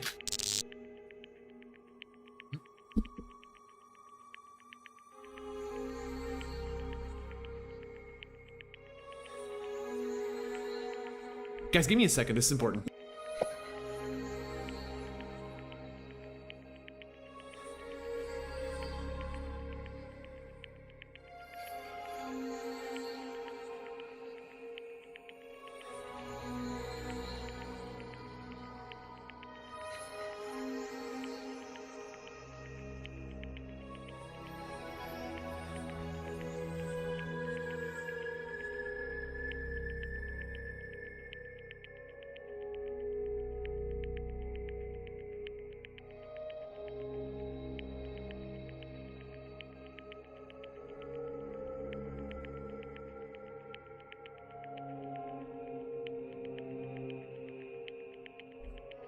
Dude, I come back and the first thing I read is the Utsuro files. What the fuck? What the actual shit? Still so, yeah, I think temp accounts changed that to mend the loophole that his biological dad is a priest. Oh, Kinji, right. Anyway, let's go. I can't hear your voice. That's ominous. But yeah, this basically confirms what I was thinking earlier, isn't it? My head. What are you saying, Aren't you coming to kill me, Tsurugi Kinjo?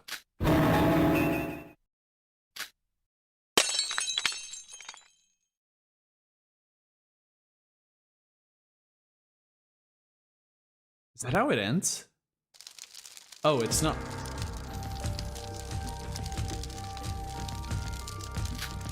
Ooh.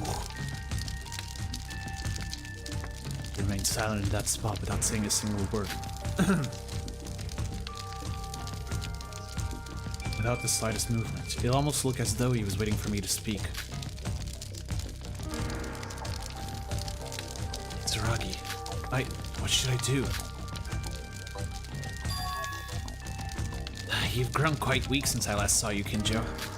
Are you still lacking in judgment now that you have to ask me something like that? But Yare yare. Kinjo, your ideals collapsed long ago. You can tell just by looking at this broken utopia, can't you?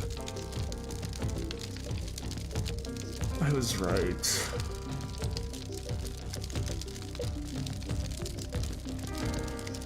I was right.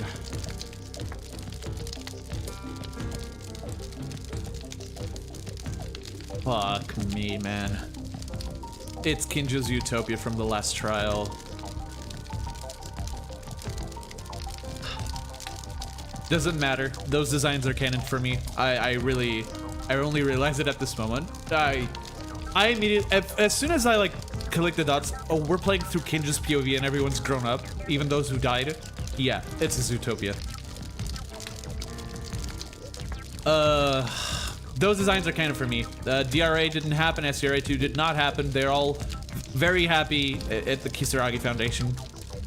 Especially the lovers, Satsuki and Haru and Kanata. They're all there. They're all there. I'd love to see how Rei and Shobai escaped theirs. Shobai was never put into a utopia, I'm pretty sure. Your ideals are absurdly grand, flawless, and twisted. Hey, welcome back, Safi. Not even the New World program, nor any supercomputer you could bring would be able to realize your utopia. You want to eradicate evil, and yet you yourself wield evil. That contradicts, yeah. These are fan games, so they're technically not canon, and therefore I can head canon in the actual canon that they're all alive and well. Are you sure? These designs were teased in the IF illustrations in LINUJ's blog a few years ago, and also Haru and Satsuki at wedding rings. Did you realize that means Kanade is still alive? Yes. The hardest choices required the strongest wills. You want to live happily with everyone from the 79th class, yet no matter what, you can forgive Utsuro and Akane Taira. That contradiction. Your ideals are riddled with contradiction. I'll take it for Kanata, dude. Jen, you and I are on the same fucking wavelength. It's crazy. It's fucking insane. Your ideals are riddled with contradictions, so of course errors are bound to occur. I know that my ideals are full of contradictions, and that I'm hardly worthy of having ideals at all. This is a world where Kanade is alive and Kokoro too, probably. See, Kokoro at least had the chance to redeem herself. Well, not redeem, not be like she was. Kanade was Kanade. That's right, no one can create your utopia for you, but you can seize reality. Dark and bleak though it may be, a reality that only you can create. Go, Kinjo. You've already made your decision anyway. We've already found Mir's twin and Zell. No, we have you too. Hell yeah. Kanade is something else. Kanade exists. You know you can't stop, and you know you can't turn back. In that case, the only thing left is to face forward and keep moving. Go, and bring that day to its conclusion. Shoot that fucker in the chest! Hell yeah. That was a pretty hype moment. Kisaragi. 悪いな。 I'm sorry. This is all I can ever say to you. That day, back at the collapsing laboratory. If only I'd been able to say something different. No, that's not it. Thank you. Thanks to you, I've made up my mind. Yeah, no, Kinjo truly cared about his classmates, obviously. Or he just forgot details, yep. I mean, we saw it in chapter 0 of DRA. He cared a lot about them. We're the twins to compliment Mirinzel. It works out. Let's go. I like Kyoko not wanting to travel abroad and such. Yeah. Is that so? That seems still too early to go on a trip. Oh, this line. Did they really have to do it like that? Man. Once everything is over, that's when we'll finally go.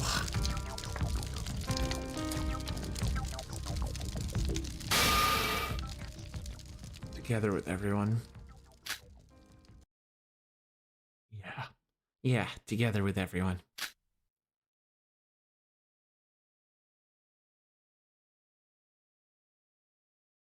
Saragi's face gradually fades away, and at last silence falls.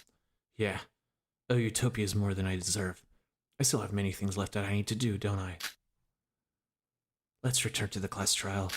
Let's go and sever the final bond I still haven't been able to cut. At least you're self-conscious about the fact that you do not deserve this utopia. It makes it look like Tsurugi was going to die. I mean, Tsurugi is dead. Tsurugi Kisaragi... No. Oh, Tsurugi. Tsurugi Kisaragi. What am I on? Drugs.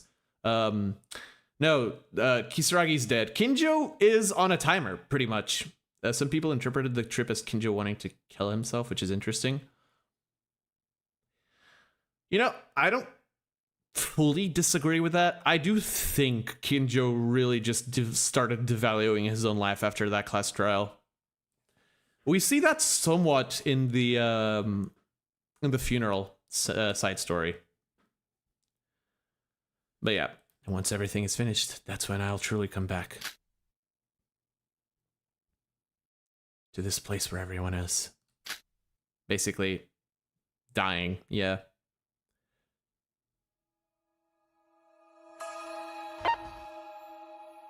Man.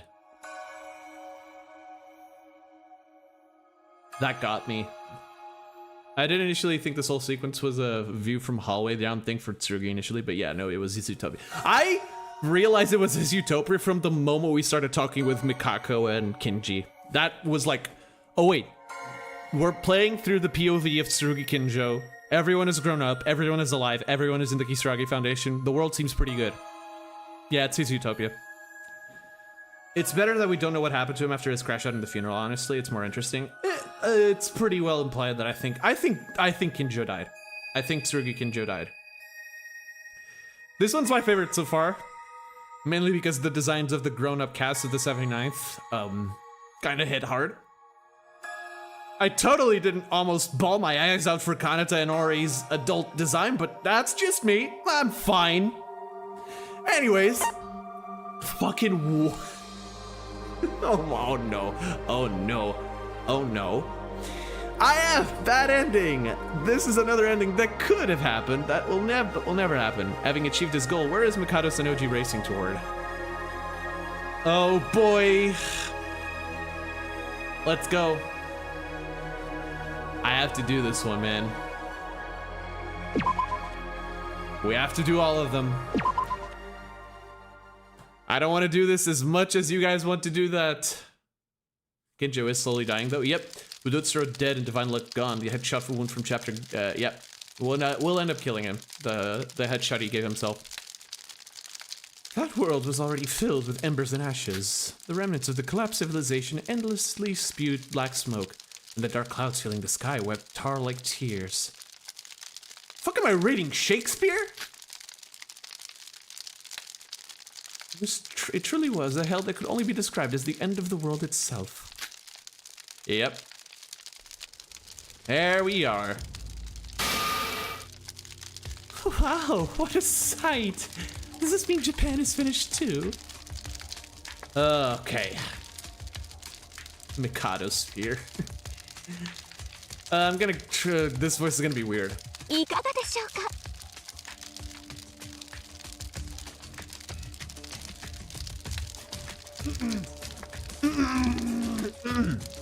No. What do you think, Hashimoto-kun?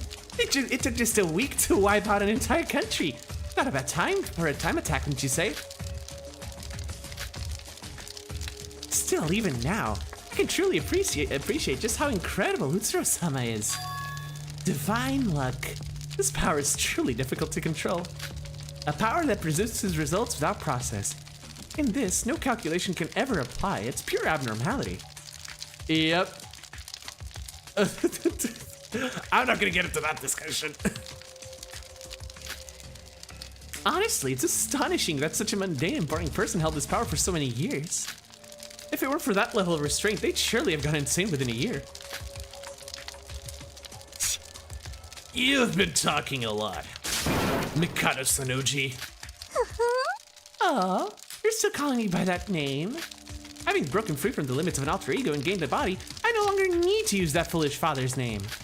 Now that the world cleanup is finished, the plan will move on to the next stage anyway, so I suppose I'll need a new name. Do you have any good suggestions for a name, Hashimoto-kun? Nah. Why are you asking me that? You can just decide for yourself. The fucking ooh voice. I know, right? Also, I love that Shobai is still alive somehow. Well, aren't we business partners in a close relationship? It's only natural to ask your partner's opinion. Ah, then how about a name like this? お見事。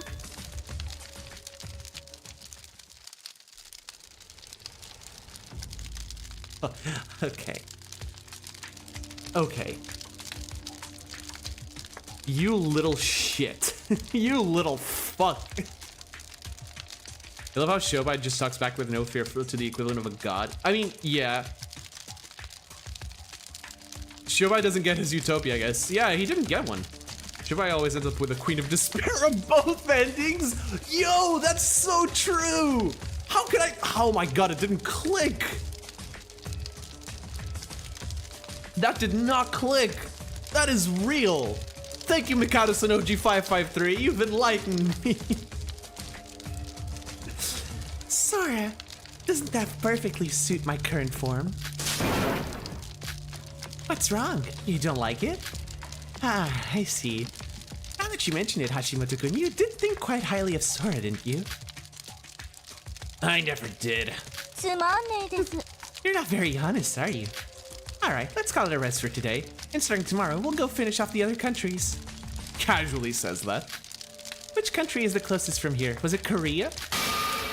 Hey, Mikado Sanoji. Huh? Let me ask you a question. Why are you letting me live?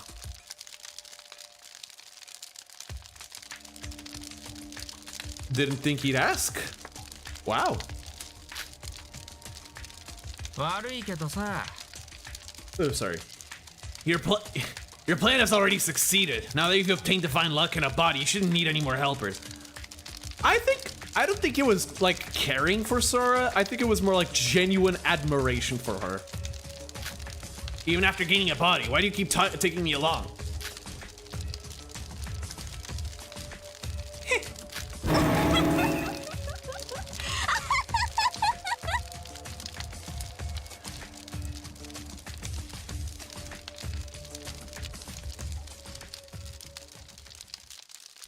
Damn it. Okay. What are you saying? Have you now suddenly developed a death wish?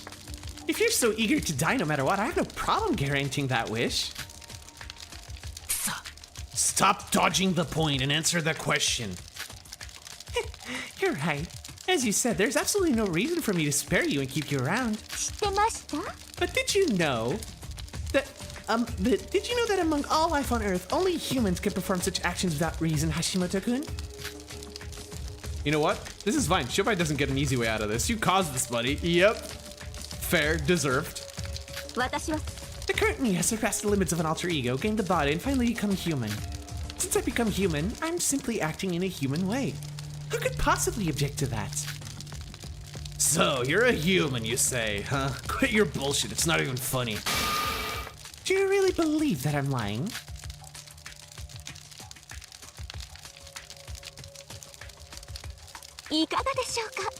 Can you feel it? The beating of this heart, the warmth of the skin. I don't like this. I don't like this, chat. If this isn't human, then what is?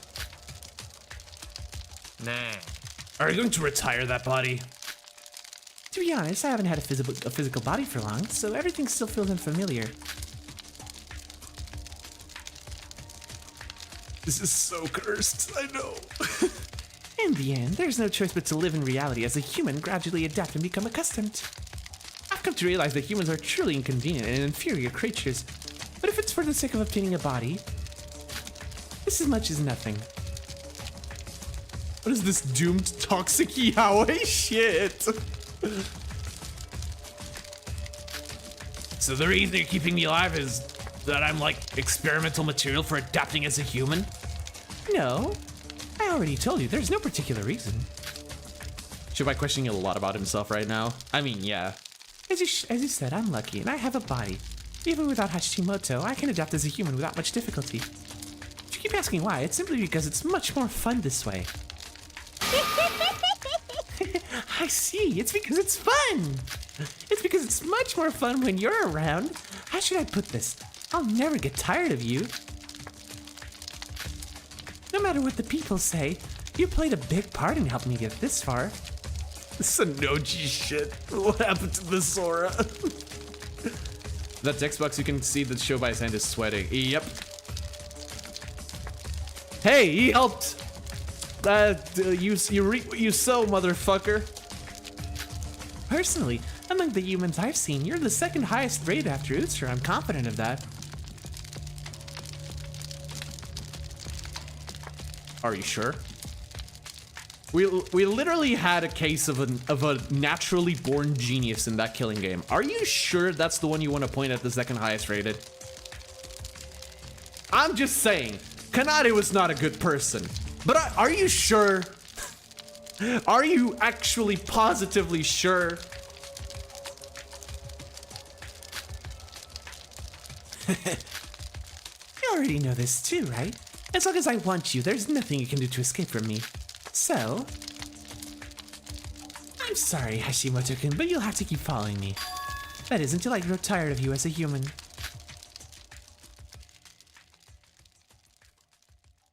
Apparently. Hashimoto no longer spoke to him. No, her, as he swallowed his words. And all he could do was laugh hollowly. In fact, laughing was the only thing he could do. There was nothing else he could do. Looking up at the dark sky, what was Hashimoto thinking?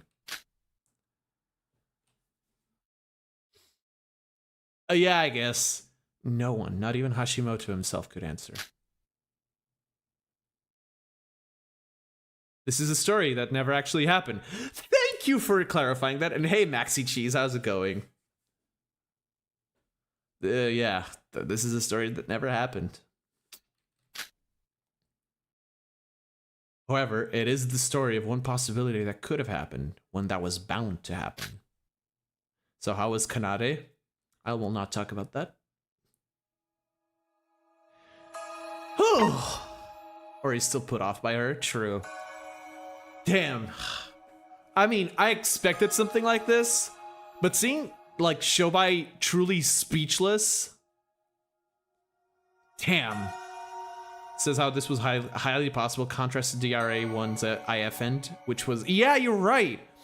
Because let's face it, Mikado, I said this in my top 10 and I still remain by it. Mikado Sanoji, by all accounts, deserved to win. Probably planning to...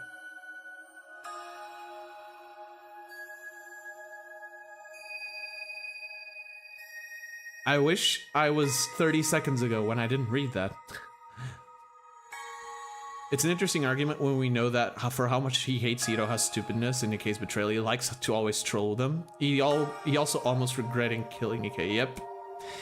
But yeah, like I said, in my top 10, Mikado deserved to win. I still remain by that. Mikado Sonoji deserved to win. His plan was perfect. The only thing that disrupted was the only thing that could have disrupted it. Divine luck. He lost to his own weapon. So, yeah. Isn't every story he deserves this? Yeah, so true. Oh, okay. Oh, it's Yoroko! Let's go! After the Utsunoshima incident, Yoroko Kabuya returned to her daily life. Rumors were circulating that when in danger, a white-haired magical girl would save you. Upon hearing these words, she went to look... No. LINUJ, I swear to fucking God, if you do it. If you do it. The problem with Mikado is that while he is a good planner, he's not that intelligent. He's not as intelligent as he thinks he is. The thing is, divine luck really prevented it. That was his whole weapon. Yep.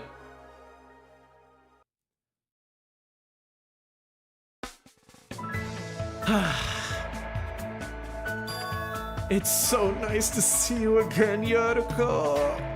I missed you. Thank you so much, Dr. Kabuya. Thanks to you, Doctor, I was able to regain my everyday life. Don't thank me. All I did was listen to your story. Overcoming the wounds of the heart was entirely your own strength, so you don't need to thank me. Even so, if you hadn't listened to me, Doctor, I don't think I could have ever stood up again.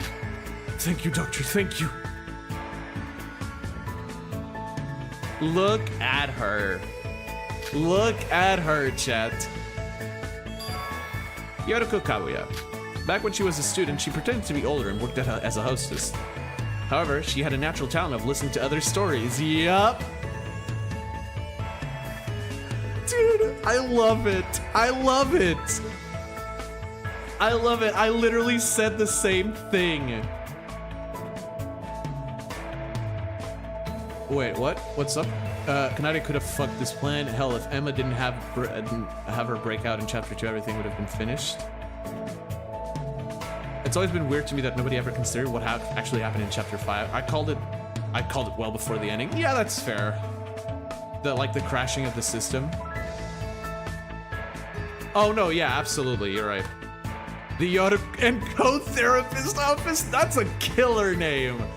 But yeah, I remember saying something to that effect in my top 10 when it was Yoroko's entry. I remember I said, like, she has an innate ability to just listen to people. And I'm so happy I'm right. After humanity's greatest, after the tragedy, she used her talent to listen to the stories of many people. Thanks to Yoroko, the people she counseled were able to overcome their physical and mental suffering. Does your top change? Not yet, at least. Having treated countless people's PTSD, she gradually came to be called the symbol of next generation hope among them. Okay, whatever. And because of that, she became entangled in a certain incident. It was a horrifying experience that even Yoroko herself never wanted to recall. Yet, it was an experience she could never forget, one that completely changed her life. I mean, who wouldn't, right? Through the countless connections forged in that incident, Yoroko grows, faces despair, and learns many things. As a result, she survived that horrific incident, and even now, she uses that experience to heal people's minds. By the way, Doctor, have you been facing any difficulties or troubles lately? Difficulties? For me, every day's the same.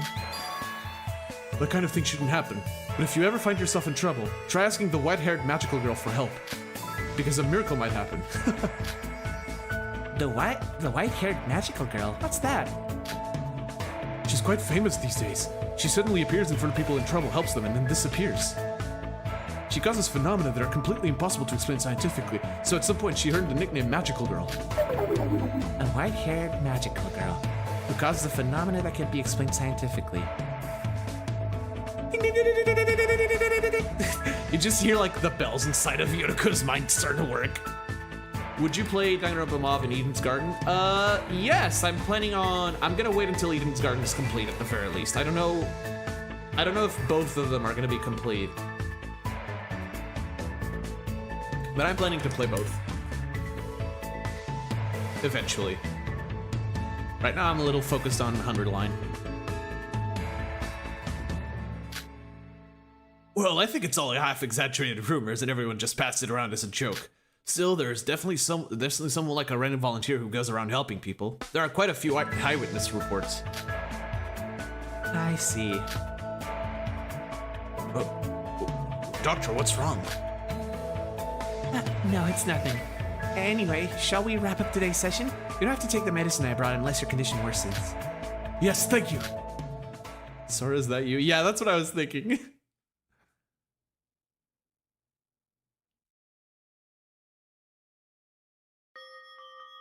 So today's scheduled appointment is over. もう I'm exhausted.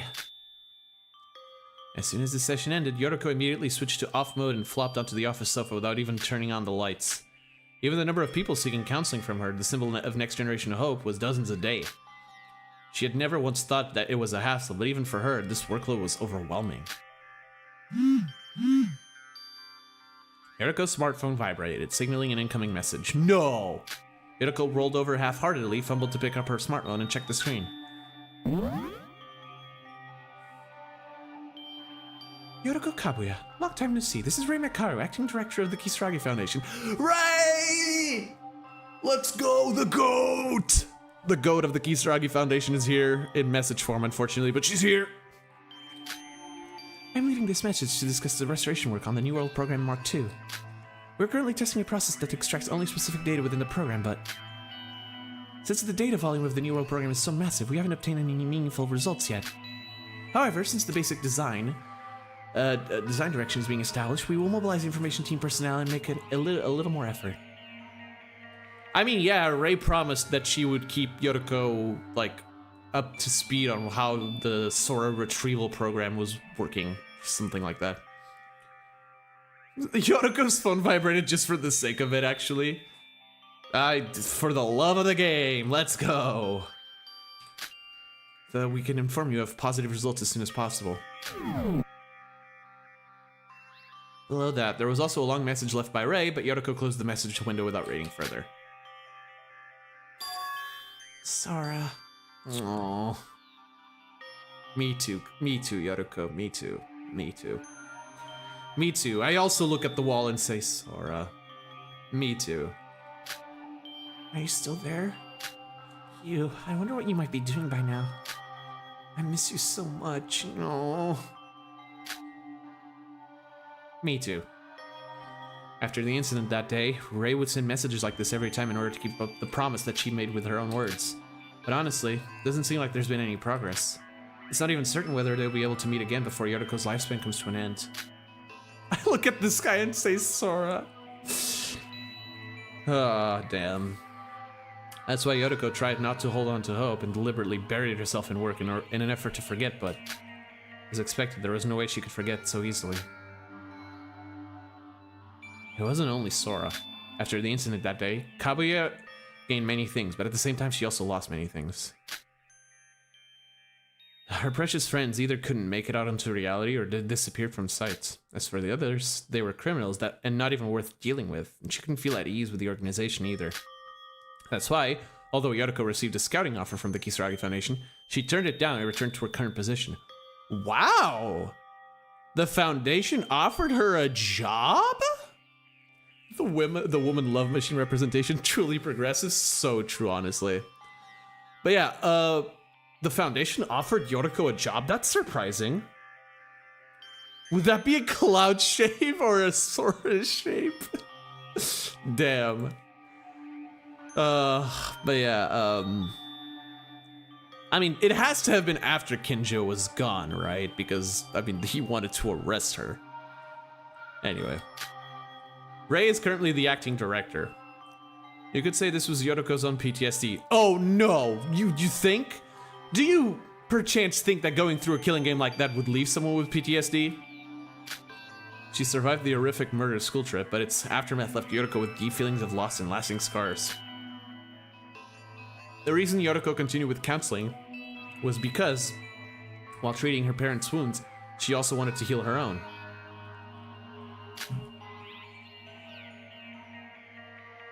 Oh yeah, you're right. I forgot about that part. It was then, suddenly, something she had heard during a counseling session just moments earlier flashed through Yoroko's mind. The white-haired magical girl. As opposed to what? I know, right? Yoroko immediately logged onto social media and began searching for related information. A friend of mine was kidnapped by the remnants of despair, but a white-haired magical girl saved them. For some reason, the despair's guns misfired. A lost child was crying, and a white-haired magical girl made a balloon out of thin air as a gift and helped find the child's parents. Dude, can we give props to Yuki fucking Maeda for this? Bro's life was shattered. He was forced to inhabit a different body, and he's still doing good. Just fucking Godspeed, man. The roads were severely jammed because of heavy snowfall, but when the white-haired magical girl appeared, the snow all melted as if by magic. This is real magic. The rumored white-haired magical girl is incredibly beautiful. There's a photo in the thread. He says... Yep. Oh my god, it's fucking Twitter. Is it Twitter or Insta? I don't know, I don't use them. Yoroko looked at the photo attached to the post and made an expression of disbelief. In the blurry, out-of-focus photo, the woman was wearing a dark gray raincoat, so her face wasn't clearly visible. But there was something strangely familiar about her. I wonder who that is. Yuki. Yoroko knew the true identity of the white-haired magical girl. He was a friend who had once shared life and death struggles together with him on Utsushima. It was Yuki Maeda, the real body of Sora whom Yoroko longed for. Phrasing? Yuki Maeda residing within Akane Taira's body. Yep. This matter is entangled with an immense web of cause and effect, so no one other than those directly involved knows the truth about it. No, perhaps even the ones involved don't fully understand it themselves. That day, right after emerging from the New World program Mark II, Yuki suddenly vanished without a trace. There was absolutely no reason for him to run, yet neither the Kisaragi Foundation or Yoroko knew why he chose to disappear. According to Rei, he showed himself only once after that, when Shobai Hashimoto and Iroha Niju escaped. Yep, that whole sequence in the epilogue, that was sick. Elon Musk's canon to SDRA 2, Lord. God damn it! After that, no one saw Yuki again. But now of all times, in a place like this? Yoroko's heart began to race. What had happened to Yuki and why he was wielding a power so close to divine luck? The very power Sora had once said she would take responsibility for. Perhaps it wasn't even certain whether the one who fled back then was truly Maeda. Not a single thing was clear. Even so, it was certain that the woman in the photo was someone connected to Yoroko. If she could meet him, he might finally be able to untangle the knot that had tightened in her heart since the incident. Even aside from that, Yuki was a precious friend of Yoroko. Aww. It's nice to see that, like, Yoroko does consider Yuki a close friend. It's nice. Jesus. What's going on outside? Then once Yuki is gone, the luck starts affecting the people he came across, just like Utsuro. We get SDRA 3. Never really thought of it, but as of now, Yuki is literally the only friend in the outside world since Sora's still stuck. Iroha and Shobai are scamming the remnants of despair. Yep. Yoroko really was the only normal person to come out of this. There was no way she wouldn't want to see the comrade who had overcome hardships together with and return to reality. So how are you gonna do that?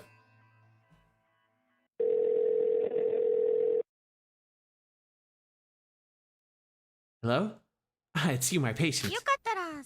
I'm sorry, but could we reschedule tomorrow's appointment? Yeah, something suddenly came up. LINUJ never confirmed if it was Yuki or Sora in Akane's body. This is a fusion? Yeah, I guess. But we'll see. I'm sure we'll get an answer to that in this. After that day, whenever she wasn't working, whenever she had a spare moment, Yoroko was always searching for the white-haired magical girl. Yuki deserves so much better, so true. If the person from the rumors truly was her friend, then Yoroko had no choice but to find him. There was only one reason, because he was her friend. Aside from Sora, who remained in the virtual world waiting through endless time, he was the only friend still alive in reality. If she had even the slightest clue about his whereabouts, it was only natural to search for him. But... no, the moon. I know, right? It's almost like it's a symbolism for hope. Was it impossible after all? No, was it impossible after all? I suppose so. If he were that easy to find, I would have found him long ago. Several weeks passed, but Yoroko was unable to find the white-haired magical girl. Even though there were plenty of reported sightings on social media and elsewhere during that time, he never appeared before Yoroko's eyes. She even began to wonder if the magical girl was deliberately avoiding her. Maeda, I don't know why you won't meet me, but if that's your choice, I'll respect it. There must be a reason, alright? Yoroko finally decided to give up. Wanting to meet Yuki might perhaps have been nothing more than Yoroko's own selfish desire. Maybe now simply isn't the right time. If she doesn't grow impatient and just waits, perhaps they'll be able to meet someday. As long as he was alive, that was enough. Even if it was only a reported sighting on social media, simply confirming that he was alive was something gained. See, Yoroko's a good person, honestly. Let's go back. Starting tomorrow, I'll focus on my counseling again. Just as Yoroko finally gathered her thoughts and was about to return to her everyday life, it happened. Shit. 何よ What? Who are you people? She had sensed a strange presence, and before she knew it, several men and women were standing behind Yoroko. With cold, expressionless faces, they silently stared at her. What is happening? This is the woman, right? Yeah, she's one of the next generation symbols of hope. A counselor. Good. Looks like we found the right one. Those damn hope freaks. If we take this woman with us...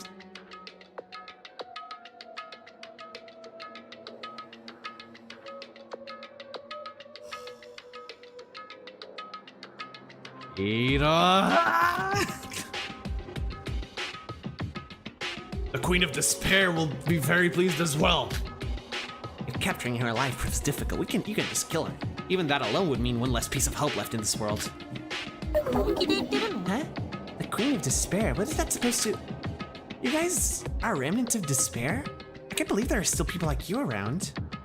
You know how, like we saw in Queen of Despair, these guys are acting against her will. I imagine, dude, imagine if someone came to Yudoha with Yoroko's head in a box like it happened earlier.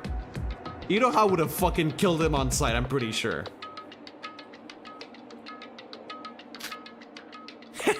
This is the only time you'll be able to act so relaxed. Once the Queen of Despair regains her strength, the world will be swallowed up by despair once again.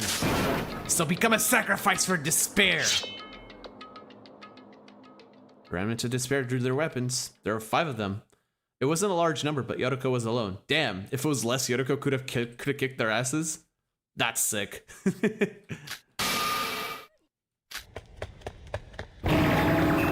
She's running, cut her off! Ooh, blurry. Yoroko sprinted at full speed without looking back. It was reckless. Coming this far into such a secluded place in search of a Yuki was a mistake. The world may have stabilized a great deal, but some parts were still like this. A world once consumed by despair doesn't heal so easily. What should I do? Should I contact Ray? No, it'll be too late. It'll take at least 10 minutes just to reach the nearest part of town. What do I do? Yoroko tried to think of some way to survive as she ran, but it was hopeless. She had no weapons and hadn't learned any self-defense either. It was very late at night, and since the streets had not yet begun to recover, there were few people around. It was no wonder that the remnants of despair were roaming about. Yoroko kept blaming herself for not being careful.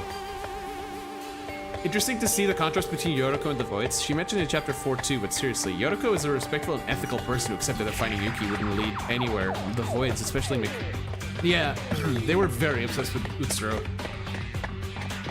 Yep. It's an interesting contrast. Do you really think I'm going to die in a place like this? I survived even monsters worse than Mikado. This is the life Sora saved for me. How could I lose it to nobodies like them? She tripped. Just as Yoroko was stealing herself, she ended up tripping over a stone and falling. The sharp pain shot through her ankle, and when she tried to stand again, her body wouldn't obey.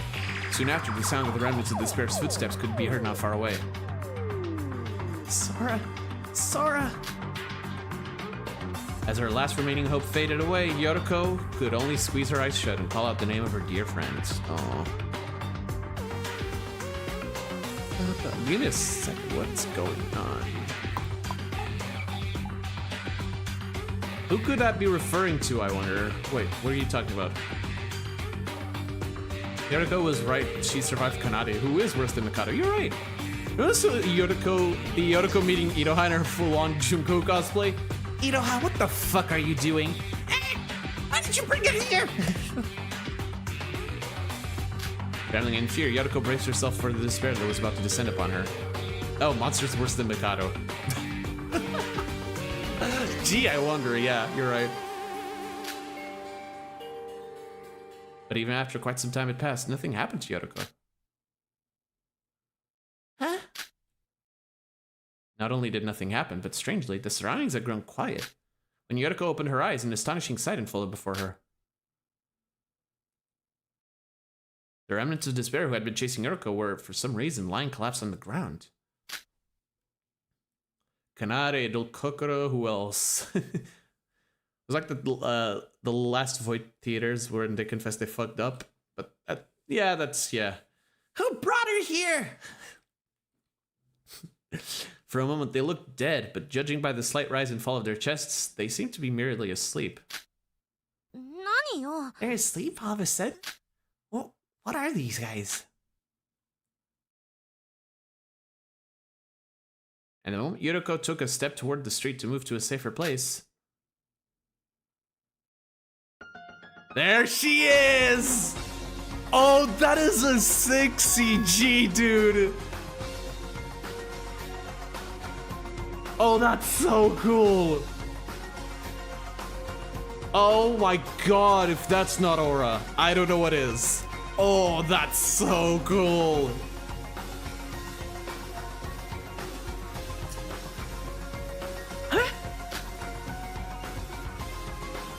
She was.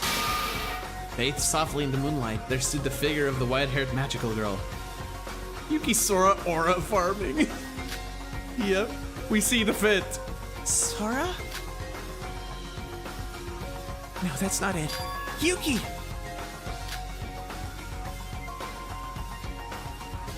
It was the person Yoroko had been desperately searching for over the past few weeks. She called out that name, but the white-haired magical girl gave no reply. Without even looking at Yoroko's face, the figure turned and began walking away to somewhere unknown. Wait, Yuki! Was it you who saved me? How did you know? No, more importantly, I've been looking for you this whole time. What happened? Have you been doing okay after that day? What? In her confusion, Yoroko blurted out words at random, unable to organize her thoughts. And then she realized something. Why she hadn't been able to meet Yuki until now, and why Yuki wasn't saying a single word. She recalled the last image of Yuki she had seen on Utsurushima, seeing something only Yoroko knew from that day. No, Yuki wasn't the only one Yoroko remembered. All the memories of that day. Everything she had seen and heard on that island, the place that had turned her life upside down, flashed through her mind like streaks of light. Why Akane said, I don't know. The rule of cool applies, I think. And at last she understood. Having realized everything, Yoroko took a light breath and carefully opened her mouth toward the figure. Yes, there was only one thing Yoroko needed to say here and now. Thank you, I imagine. Thank you. I'm okay now. Aww. Nikei's the biggest tsundere between Satsuki and her fellow voids. He really is a cat in a fur, yeah. As if she had been waiting for those words, the figure finally began to slowly turn around and looked at Yoroko's face.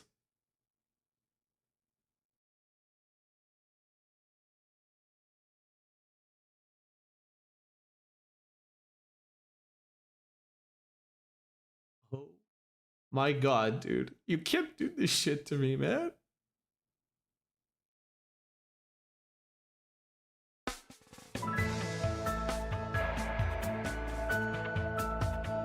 I see. Today's your last session as well, ma'am. Oh, Sora, when I get out of here, I'm going to, yeah. Truly, thank you for everything all this time. I don't know how I could ever repay your kindness. Yeah, that's Yuki's smile, I noticed. Here you go saying that again. I told you, didn't I? The one who overcame those emotional wounds and stood back up was you. Entirely through your own strength. If you truly feel that grateful to me, then please help other people as well. There are still many people in this world who've been hurt, just like we were. Doctor, I understand.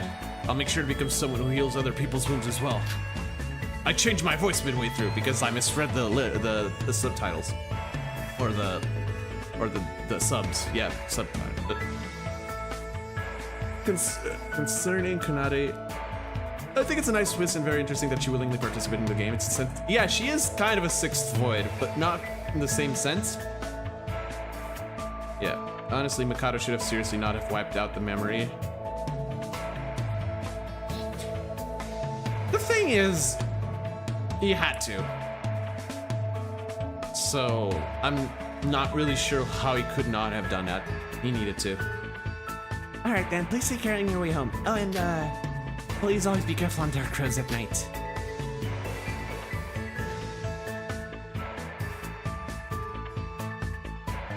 That was nice.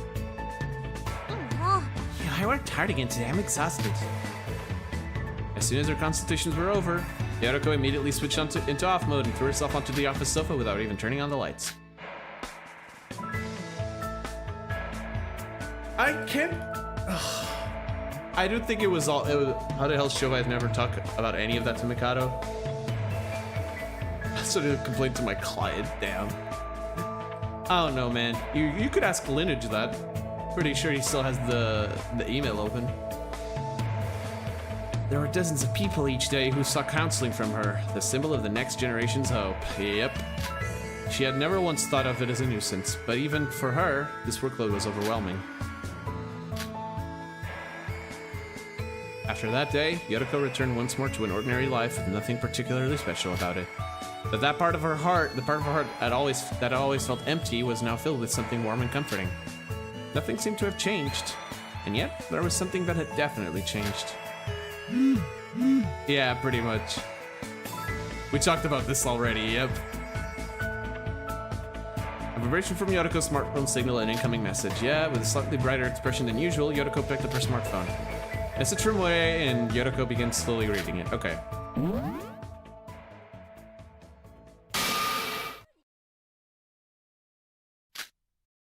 Don't you dare cut it off. And unlike usual, she drew in a breath as if slightly surprised. LINUJ, I swear to fucking God, I swear to God. LINUJ! LINUJ! Don't fucking dare!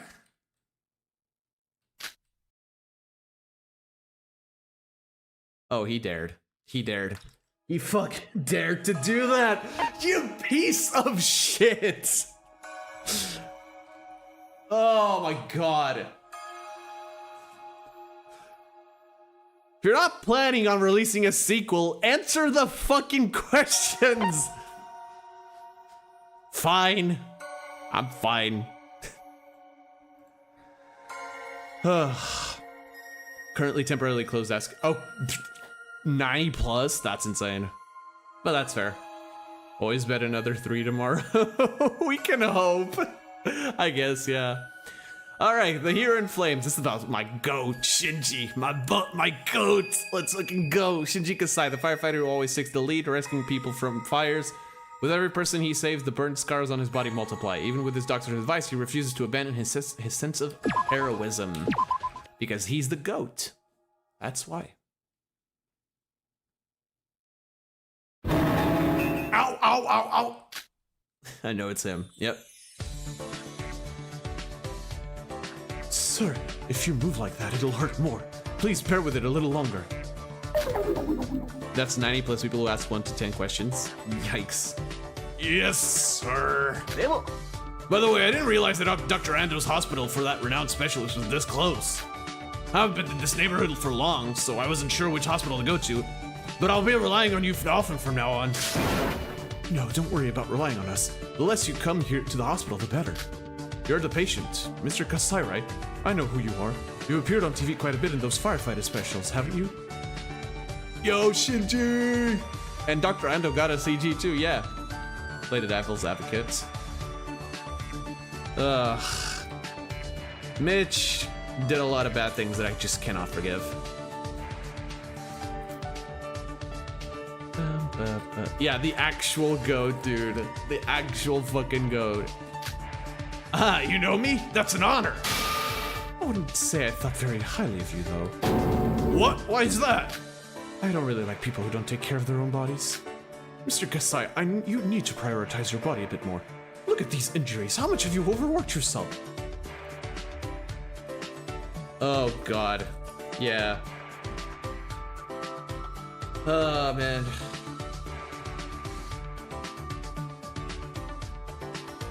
Anyway.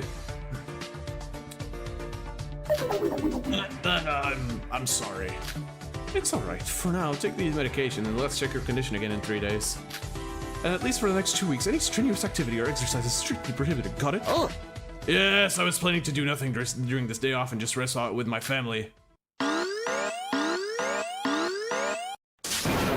what's happening? Is there an earthquake? No, there's nothing on my phone. Wait, this is an emergency alert? Call alert? Wife of material, but damn, she must have so much back pain. Yeah. After finishing his appointment and packing up, Kasai pulled out his smartphone and checked a message, his face clearly showing its confusion.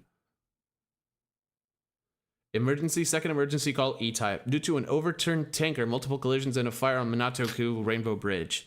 All assigned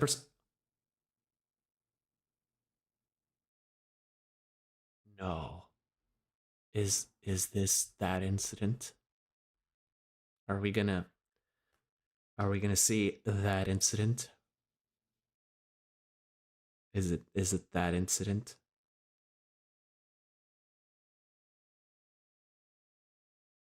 It's though that incident, isn't it? All right.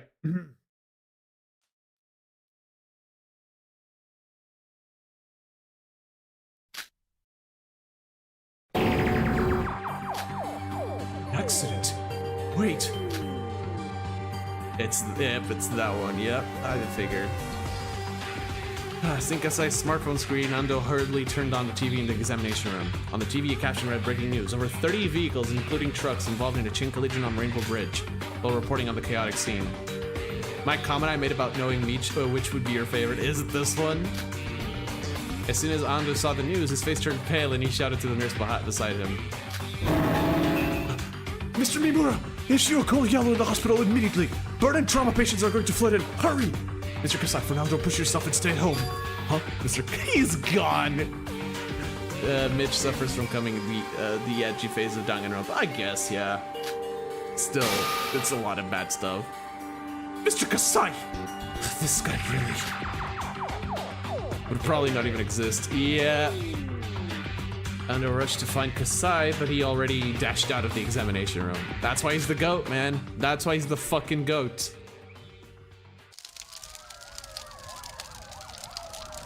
It's cold. Huh? It hurts. Is anyone there?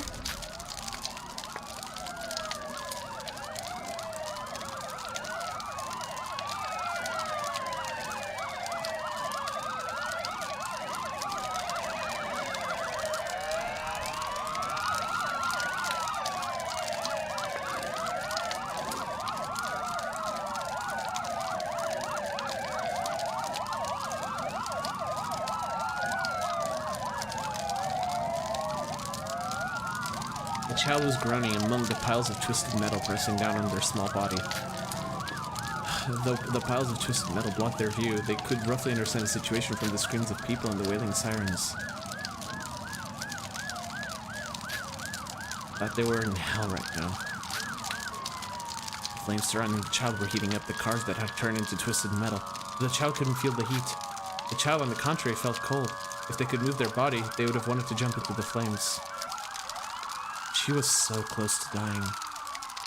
She was so close to dying, dude.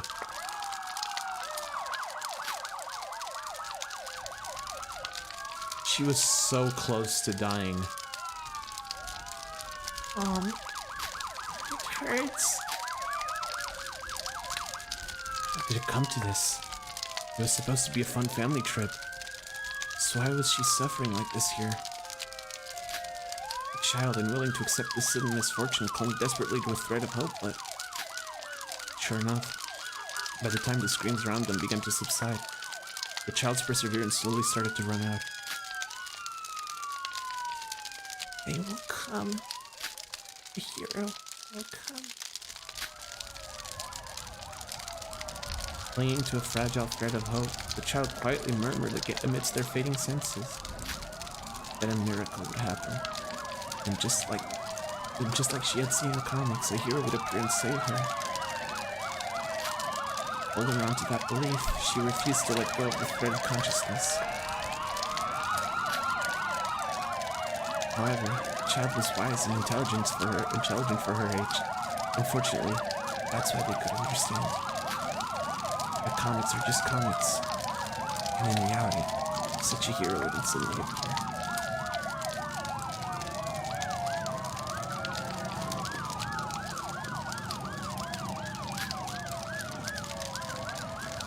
At the very moment the child, realizing that truth, was finally about to let go of everything and sleep into a deep sleep,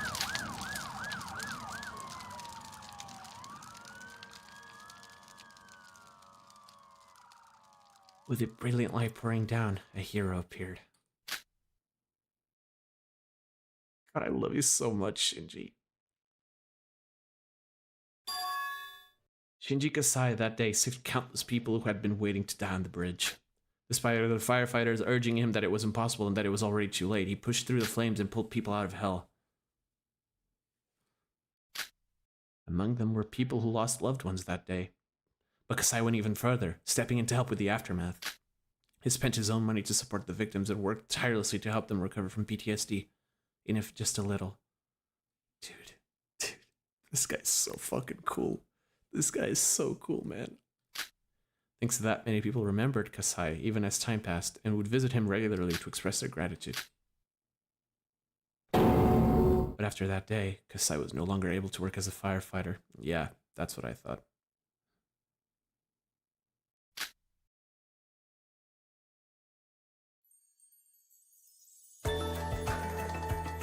How's your health these days, Mr. Kasai? Well, it's always the same.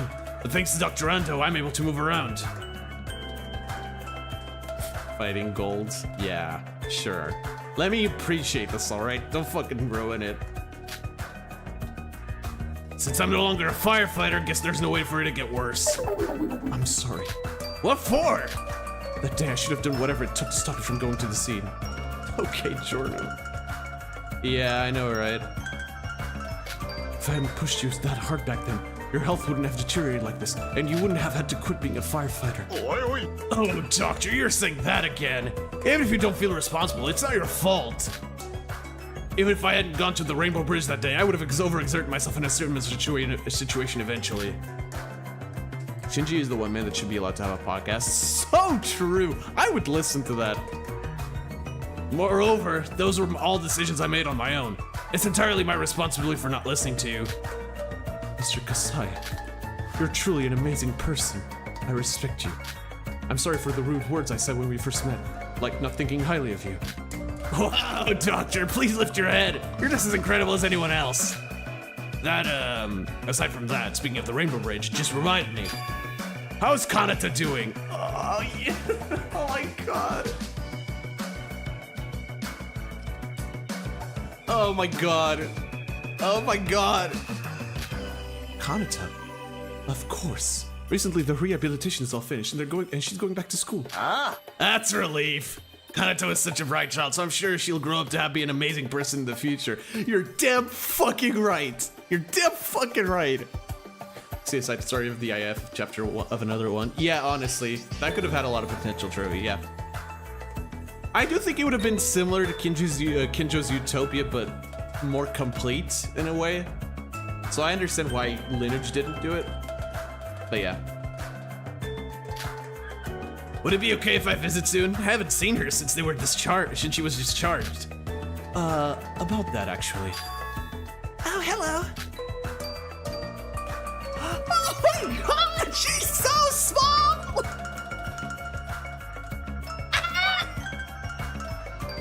I don't know either. She is so small!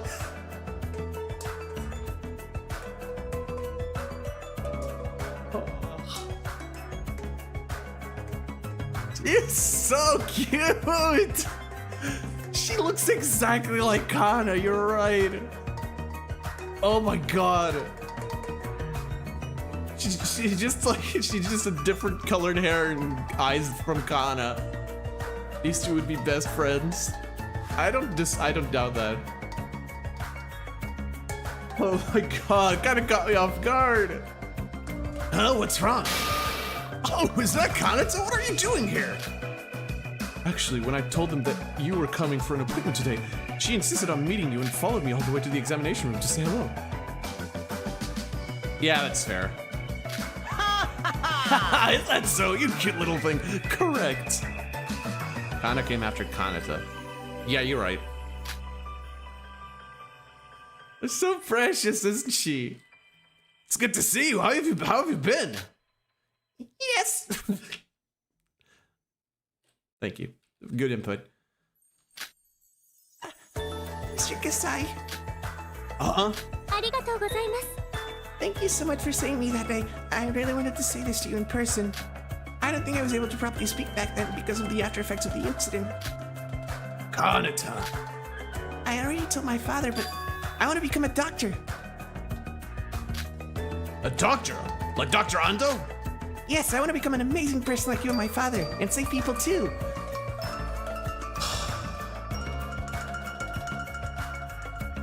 LINUJ, what is wrong with you, man? Like, seriously, look me dead in the eyes.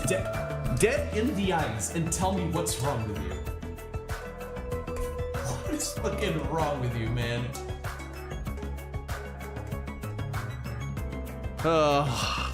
What is wrong with you?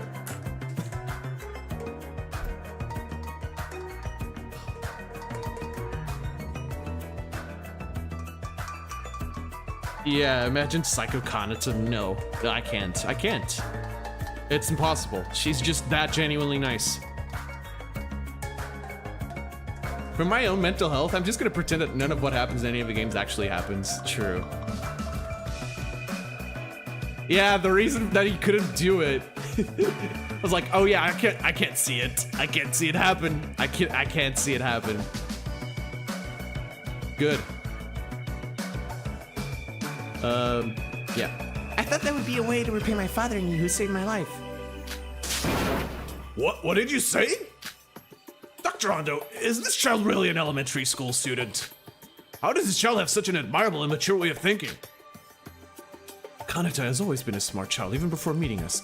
I'm often amazed by her as well. Mr. Kasai, do you think I can become a great doctor?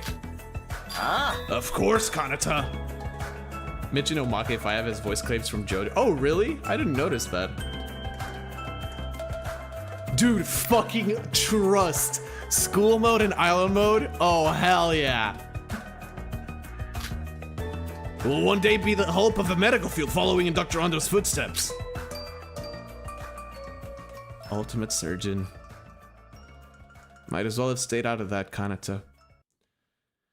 Shinji gently smiled as he patted the little girl's messy hair. Oh, from this day forward, the relationship between Shinji and Ando became even closer. They occasionally held small family gatherings on the weekends. Although Shinji had quit being a firefighter, his passion to protect others remained unchanged, and he continued to do what he could. It's crazy when you think Kanata either got through med school before Hope Speak or became the ultimate surgeon without med school at all. Either one is impressive, yeah. But she was a surgeon before attending Hope Speak. She was a surgeon before attending Hope Speak, so that's the crazy. Like that Iroha was basically Kanata's personality and traits, but is so selfish and never has any right figures. Yep. That's why I liked her at first. A lot. Still do, but not nearly as much as Kanata. However, none of the three people in the examination room knew at the time that the small, fragile child would, a few years later, become a high school student and enroll in Hope Speak Academy.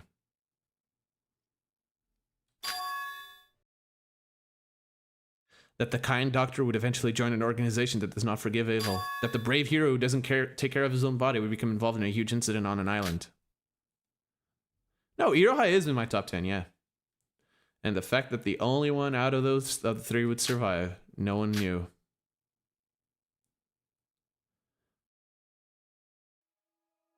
Okay, I know LINUJ said he couldn't make Kanata evil because, you know, girl is too pure, I can't make her evil. I'm genuinely thinking he has something against her. I know, dude. I know she died. I was there. I suffered. You don't have to constantly fucking remind me of it. Jeez, what's your fucking issue?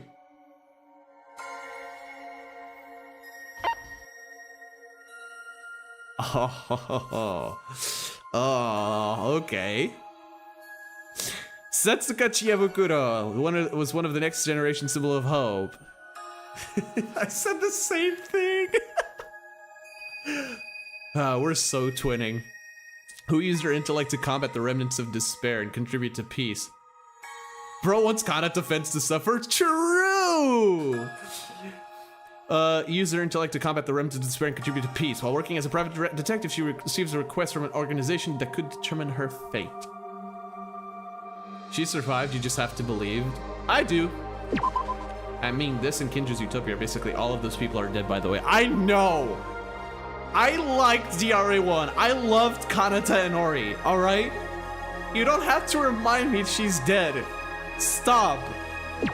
I get it. My baby girl's never coming back. Kanade probably had the most brutal actual death. Yep. Being electrocuted. No worries, Anthony. Thank you for being here. Appreciate it. In the dusty office, a woman begins another mundane day with a deep sigh, feeling as if the ground itself is sinking beneath her. As soon as she opened her eyes, she put water in the kettle and shoved the stiff slice of bread into her mouth without much thought. She's just like me! Except I don't smoke. Hello, Satsuka! Iroha felt like an antithesis of Satsuki to me. She's the youngest of the fam, lacked talent, but unlike Satsuki, she didn't have a sibling to care for her, and her parents wanted every child to be perfect. Right, yep. I don't know. Nikei was pretty far gone. It's only a writing problem, but Kinji had no reason. I know, right? Fucking brutal. Why did he do that? Anyway, let's go. It tastes like chewing on paper. Satsuka Chiyabukuro. She is one of the symbols of the next generation's hope and works as a detective. In her prime, she was somewhat well known as an amateur pool player, but now it is regarded as part of a dark history. Since then, she has used her unique abilities to solve numerous cases, and before long she became known as a symbol of the next generation's hope. However, that wasn't exactly what she had intended. Oh, okay. I didn't know about that. To make a living as a detective, she took on any and all cases, and somehow ended up playing a significant role in building the remnants of despair, or destroying them. Someone fucked up the translation there. Unlike the other symbols of the next generation's hope, she doesn't give much thought to the title Symbol of Hope. She simply lives each dull day without a second thought. That was Chiyabukuro's true feeling. She wasn't always like this from the start. Back in high school, when she dominated pool tournaments and gained fame as a pool player, she was bold, kind, and full of enthusiasm. However, the world did not recognize Chiyabukuro's eyes, and without them, she had no particular special abilities. In the end, Satsuka was driven out of the pool world, and as she grew older, she became more and more dull, gray, a more dull, gray, and corporate individual. Fair. She clocked the despair, not building them. Okay, thanks. It's noisy as ever today, I see. For Satsuka, she casually threw the half-eaten bread aside like a cigarette, then quickly skimmed through the morning newspaper that had been brought in. Sans Undertale. The crime and accident section is still crowded today. Although the tragedy has somewhat quieted down, the world is still noisy. She was gonna give a bad time. After skimming through the newspaper, she moved to the desk and began going through the pile of assignment documents she had left out yesterday. Adulterous photos, missing person notes, and a transcript full of lies. They're all boring cases, every single one of them. As mentioned, she wasn't particularly attached to her work, she just did it because it was her job. As a detective known as a symbol of next generation of hope, Satsuka receives a vast amount of case requests. However, the detective work that didn't suit her temperament was nothing but stress for her, it didn't spark any passion. If it's a request to tail someone, I'd welcome it any day. I wonder when an exciting and thrilling case will come in. Be careful what you wish for. At that moment, the sharp sound of the telephone broke the silence. She crushed the cigarette in the ashtray with a smirk and with a hint of anticipation picked up the receiver. Yes, this is Chiebukuro Detective Agency. Where did you say? The Kisaragi Institute. Oh, okay.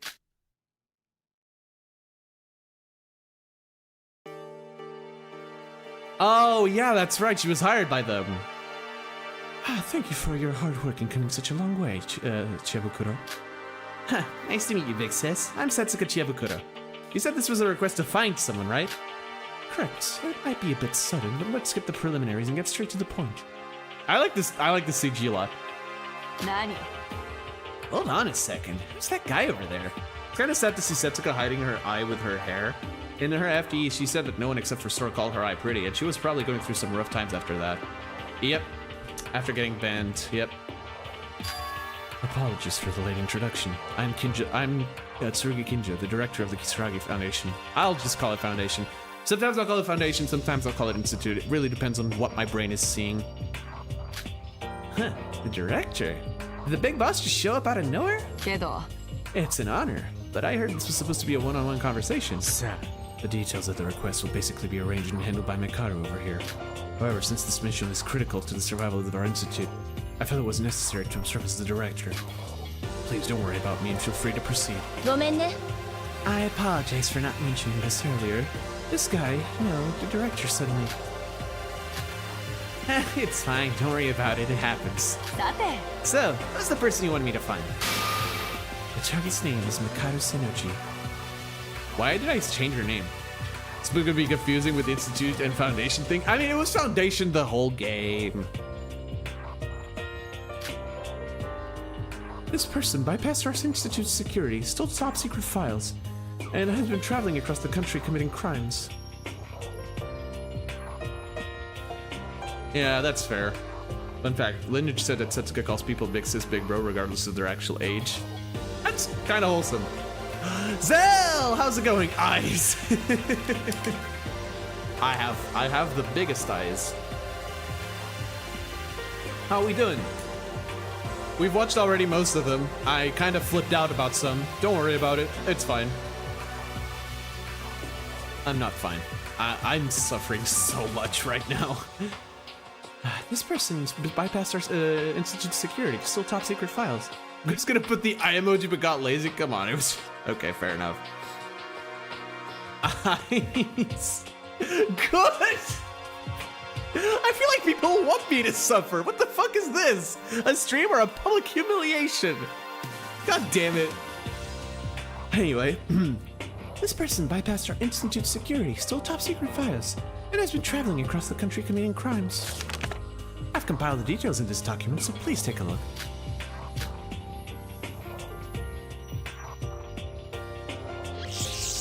Chiebukuro received the file folder from Mikara, and before opening it, she slowly opened her right eye, which had been tightly closed.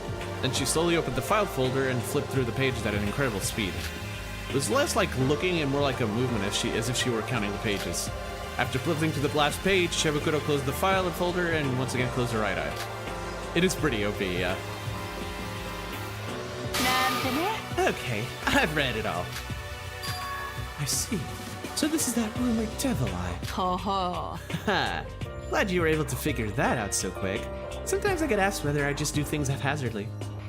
I'm not the one who left Nikei out of a top 10. Hey!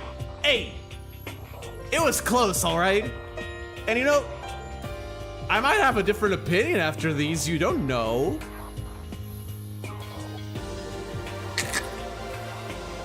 You don't know. Try put it in a fridge to reflect her cold heart. Yeah, actually. Any bit of information would be helpful. If you learn anything about Mikado Synergy through those eyes, please contact The Institute immediately. Let's call it truce. Do you? I don't know. Do I? Since this is our top priority, it will be directly connected to me. It will be directly connected to me. Ray, you good? You're not? Okay, sure. Got it. So basically I just need to report to that guy, right? Means hard in Japanese, and she clearly lacks one. Again, I really don't think she lacked a heart. It's just that she didn't have the time to develop a heart. Top 10 list at the right top one, and that's all that matters. I already got jump scared by her today. I don't need any more. Thank you. And please give this to him. Chihabu could have said this and handed Mikado a device that resembled a portable tablet PC. What's this? It's a display connected to the optic nerve of my right eye. It reflects my devil's eye field of vision directly onto the screen. We'll make a new top 10 after the Omake. Probably gonna take a while, but yeah. I wonder why you think that's computer. I feel like I'm being bullied into retracting some statements. I should have a bit more of a spine. If anything suspicious comes up during the investigation, I'll open my eyes and start recording. So it might help if you're watching. Connected to the optic nerve. Do you have this device custom made somewhere? Yeah, I had it made by the Kisaragi Foundation. So that's what. The Kisaragi Foundation, you say? Kinjo had been silently listening to the conversation up until now, reacted to the unexpected name. Chihabukuro's mouth. You let me crash out as a Kane, so I forgive you. That was so much fun, honestly. But I appreciate it. I appreciate it. It's nothing. I briefly owed them a favor before the despair incident happened. That's why I said this was gonna get confusing. Sheesh. Actually, that's why I took this case as well. The name sounded familiar, so... Kisaragi Institute. You guys have been quite famous lately, haven't you? What's the relationship between you and the Kisaragi Foundation? Well... Wanna answer that, Kinjo? Mikado shot a quick glance at Kinjo as she carefully was observing his reaction. Kinjo fell silent again without saying anything. However, he couldn't hide the fact that he was still quite surprised. Oya oya? Huh? Is there something you're unable to say? That's fine. There was a handsome blue-haired kid who made... Dude, you can't do that. LINUJ, I fucking get it! They're dead! Stop! There's no need for this! We're not treading any new ground, alright?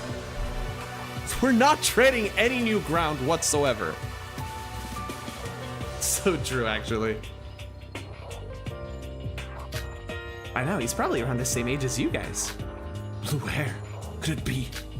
Huh? Kinjo. Omake calls the institution of Yamato's family pre-DRA1 Foundation, and the one Kinjo created institute. That's pretty much it. That's confusing. Oh, it's nothing. I'm sorry. What a letdown. Anyway, are we done? Should I begin investigating now? Nani? What? You have something to say? No, but I like how straightforward you are. どうだい? Pretty different from what you imagined, huh? はいはい。 Not really, no. It's alright, I get that a lot. Being called the next generation hope or whatever, and having that cool image forced onto me. The dude is handsome, yeah. It's a bit troublesome. Still, I do enjoy requests to find people. It's fun. It's been a while since I've gotten this excited. Thank you. I'll be counting on you. さて。 Oh, I'll contact you if anything comes up.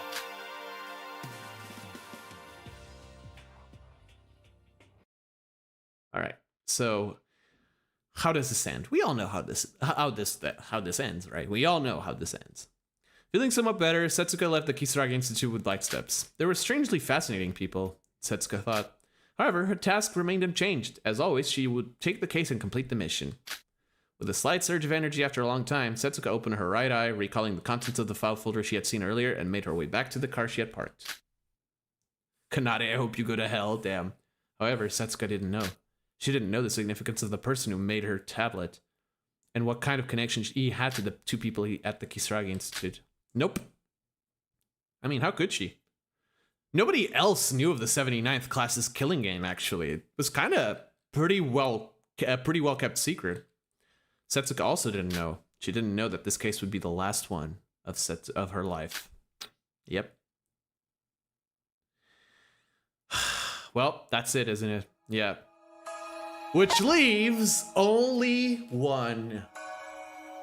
And I'm gonna be honest, chat. I knew from the start where the last one took place. I just don't know anything that happens in there. I've been looking forward to this one a lot. I've been looking forward to this last one a lot. As for the one we just saw, I mean, Setsuka's cool. What else is new, honestly? Setsuka's awesome. It doesn't quite top Shinji, obviously, but I mean, I always rated her pretty highly. Do you guys know that Yamato is a big JoJo? Of course he's a big JoJo reference. LINUJ is a huge JoJo fan. There was like JoJo references left and right during SCRA too. There it is, the empty world. After everything had ended and nothing remained in Utsushima, how were Sora, Utsuro, and Mikado feeling? What were they thinking about?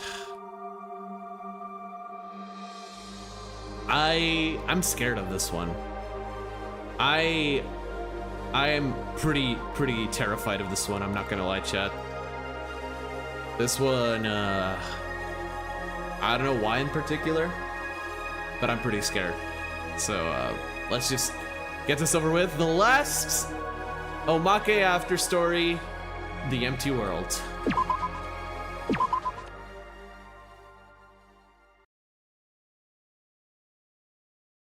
I barely remember what happens in it. Thank you for waiting. Utsuro-san? Oh, it's Sora.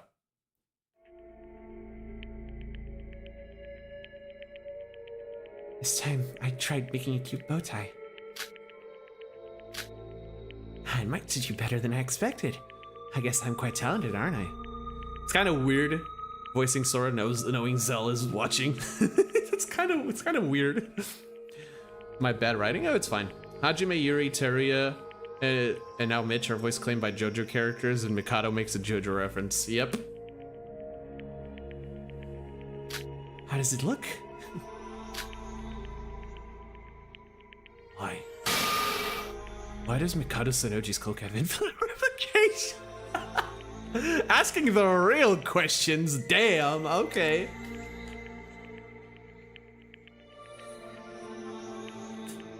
Voicing Sora after the bad end never feels the same. Fucking right.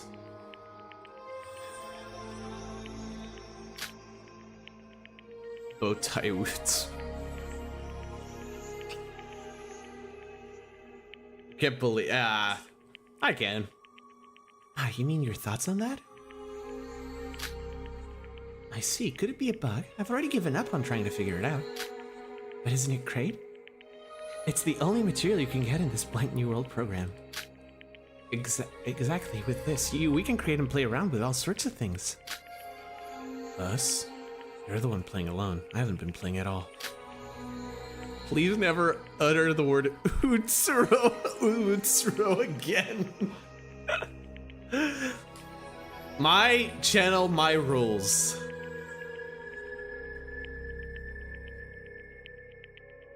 But here there's nothing to do except play with Mikado Sanoji's cloak and chat. And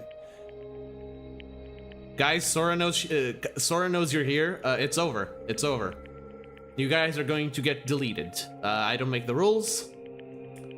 Sora knows you are here. This is his personal hell, knowing his master didn't even care about him, and Sora, the person he created, hits more than anything is with it. Yep. This is Mikado's personal hell, and a fitting punishment, absolutely. But yeah, like I said, guys, Sora knows you're here. I don't make the rules. You'll be deleted soon.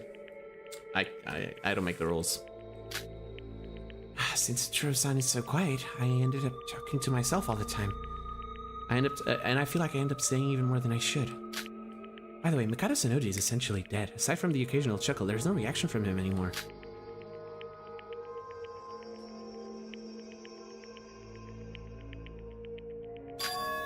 Now that you mention it, you don't need to add son to my name anymore. Oh? I see. I didn't know. I suppose that's natural. You've already spent more time here than the time experienced by the memories of Kanade. Dude's defeat was so painful, he has a mental breakdown, yep. Hey look, Utsuro actually has the bow tie, you're right. Don't say that. What does time even mean here? No, it's a good thing. It seems like you've finally been somewhat freed from the shackles of a Kanade. The you who isn't a Kanetaira, if you think about it, is someone who's been affected by both me and her. Sora. Huh? There's something I want to ask. I left for a second.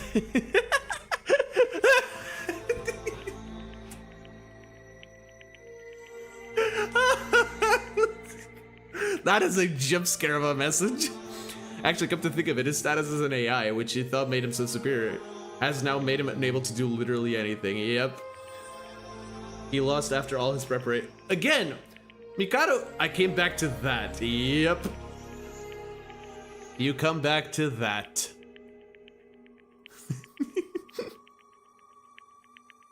Oh, good lord. Sorry, I'm just checking some stuff. Oh my god. Wow, the sun will rise in the west tomorrow, huh? For you to start the conversation first, Utsuro. Of course, here neither the sun nor the moon rises. Ha, I get it, because it's part of the fucking title. Laugh. What if even for just a moment? Hey, welcome back, Zeph. This was where Sora canonically says it's. Oh my god! There's no way! I know you're joking, but like, what the fuck? I need to watch the rest of that stream ASAP. I need to watch the rest of that stream ASAP. Oh my god. If fate or some new power equivalent to it were to reappear in the real world.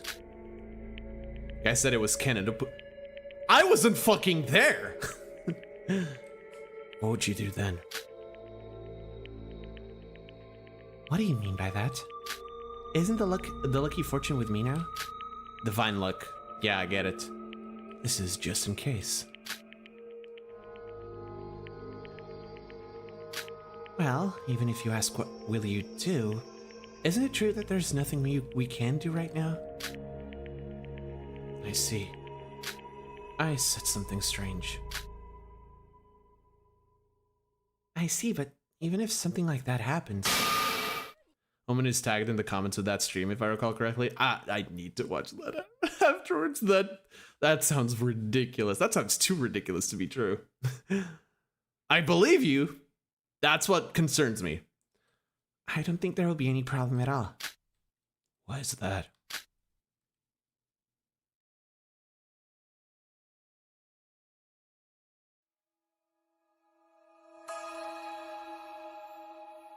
Oh, that is such a pretty CG. Oh, that is such a pretty CG. Oh, that is such a fucking pretty CG, dude. That is such a pretty CG.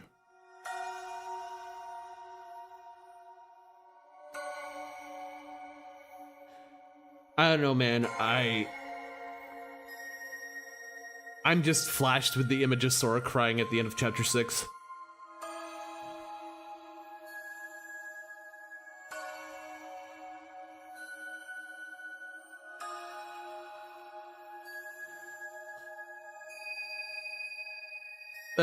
This is nowhere near as close as my flip outs have gotten. I have chills, same. This is nowhere near as close to like the peak of my crash outs today. Both after story 5, Omake 5, and I believe, was it 8? It was 8. Yeah, it was 8. It was Shinji's. Both of those had me going off the fucking deep end. I was gone on those, all right? I legitimately left my chair at one point. I couldn't continue. I'm sure I said this during the final moment of parting with them that day. I asked them to live with all their might. Among the people who heard this,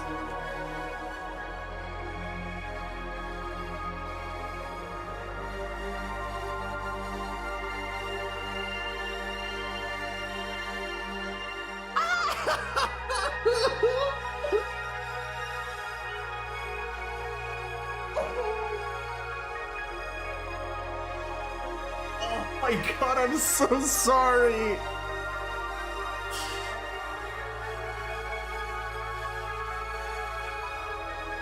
Oh my god.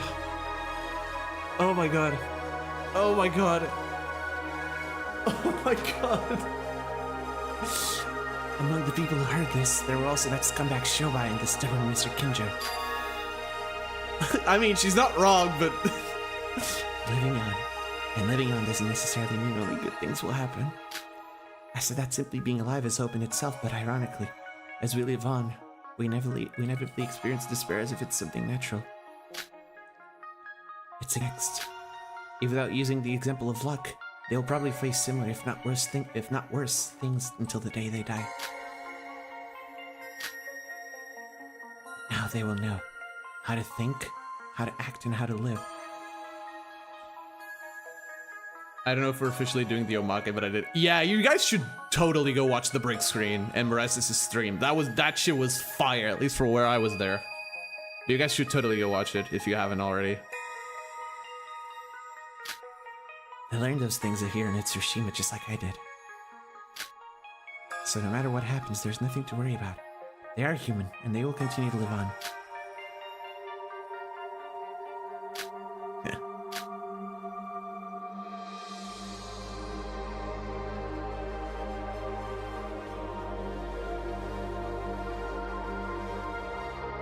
I want Kanade's breakdowns, a couple of actual VAs, including Shobai himself. Oh, okay. Yeah, that's fair. Now let's leave the matters of the real world to the people of the real world. For now, what should we take from Mr. Senoji's club? Do you have any ideas, Utsuro? And is there nothing else to do with that? Of course. Not this time. Wait, what? Yeah. Oh, yeah, Zell voices Sora. This is a part of the conversation they had on a certain day, long after the end of the New World program, when countless days had passed. Making fun of Jen. Yeah.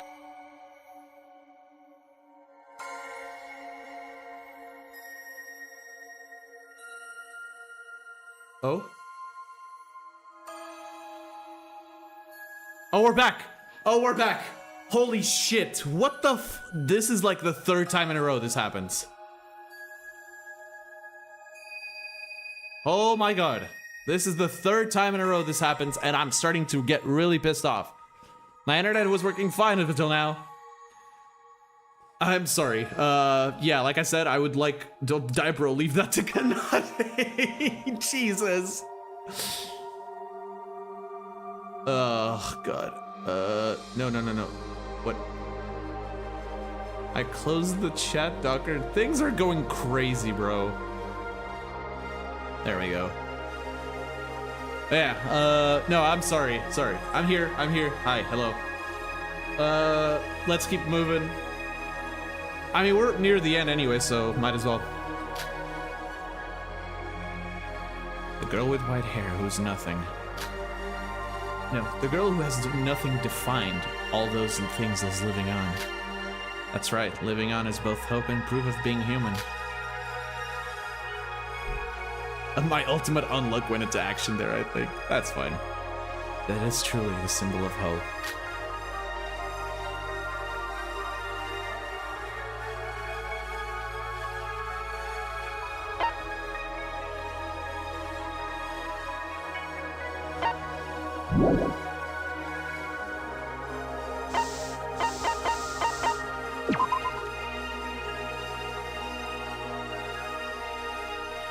Okay, good, it's not Kanade.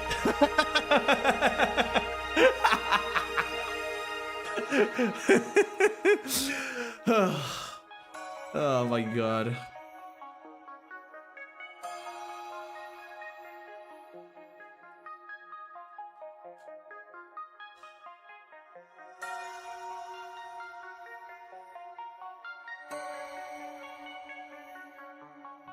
This is cool. Zell, you don't gotta lie to people.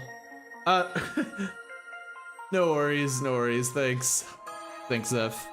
You don't gotta lie, Zell, I'm not cool. How do you feel? I don't know, man. I don't really know.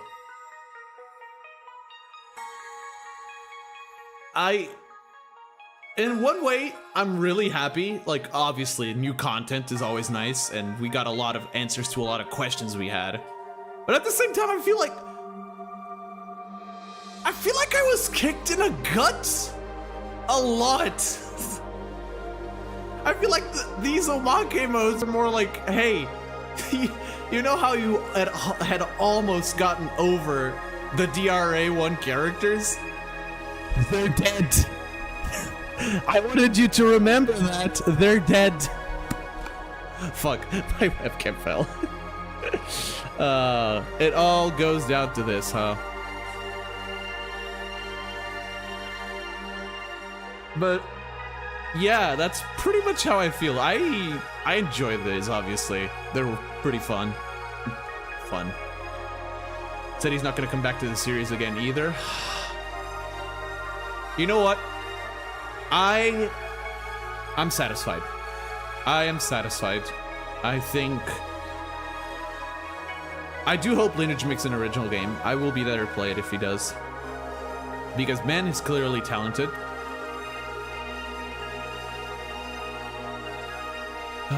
But man, I'm satisfied, honestly.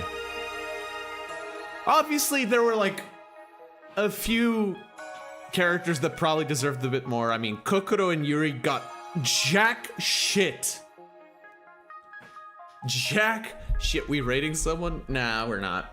Maybe not. I don't know if anybody's even live at this hour, but this is all we got. I'm satisfied too. You have a reason to be satisfied, Simputer. Like, I got a years old theory, like, validated in these Omakes. I'm not gonna fucking hear it. Oh, dude, but again, yeah, I'm satisfied. I'm really satisfied with it. I saw Shobai, I'm good. Hey, you can't complain. Shobai was in my top 10, Zell. You lose some, you win some, you lose some. Everyone's simp on Shobai. Yeah, I may or may not be a little biased there. True. LINUJ is working as a scenario writer on Chrono Arc. Oh, nice. That's cool. I mean, the man is clearly talented at writing, like, anything. I'm sure we all forget that often, you know?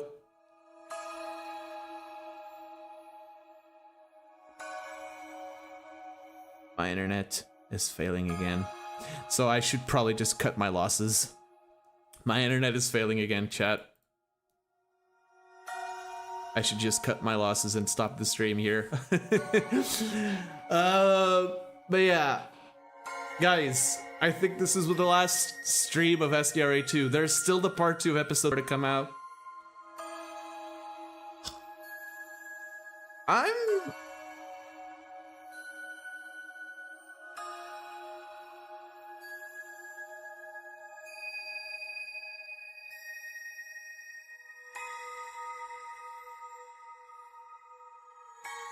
Sorry, I was just checking. Oh, whoops. Yeah, the internet's failing again. It's fine. It's just how it is. But like I said, I was saying this while I was saying while the internet was down that this is the last stream of SDRA 2 on the channel, most likely, and I'm gonna miss this game. Don't get me wrong, I fucking hate LINUJ. If we don't do the Omake, I will voice at least number 10 on my own channel. Dude, Zell, if you do, my goodness, I need to see that. I'm so looking forward to that. I'm so looking forward to that. Dude.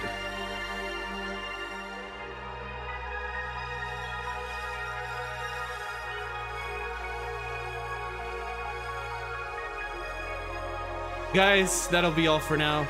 Thank you for watching, and thank you, LINUJ. I have nothing else to say. We've escaped! We have escaped! But have we, though? Peace.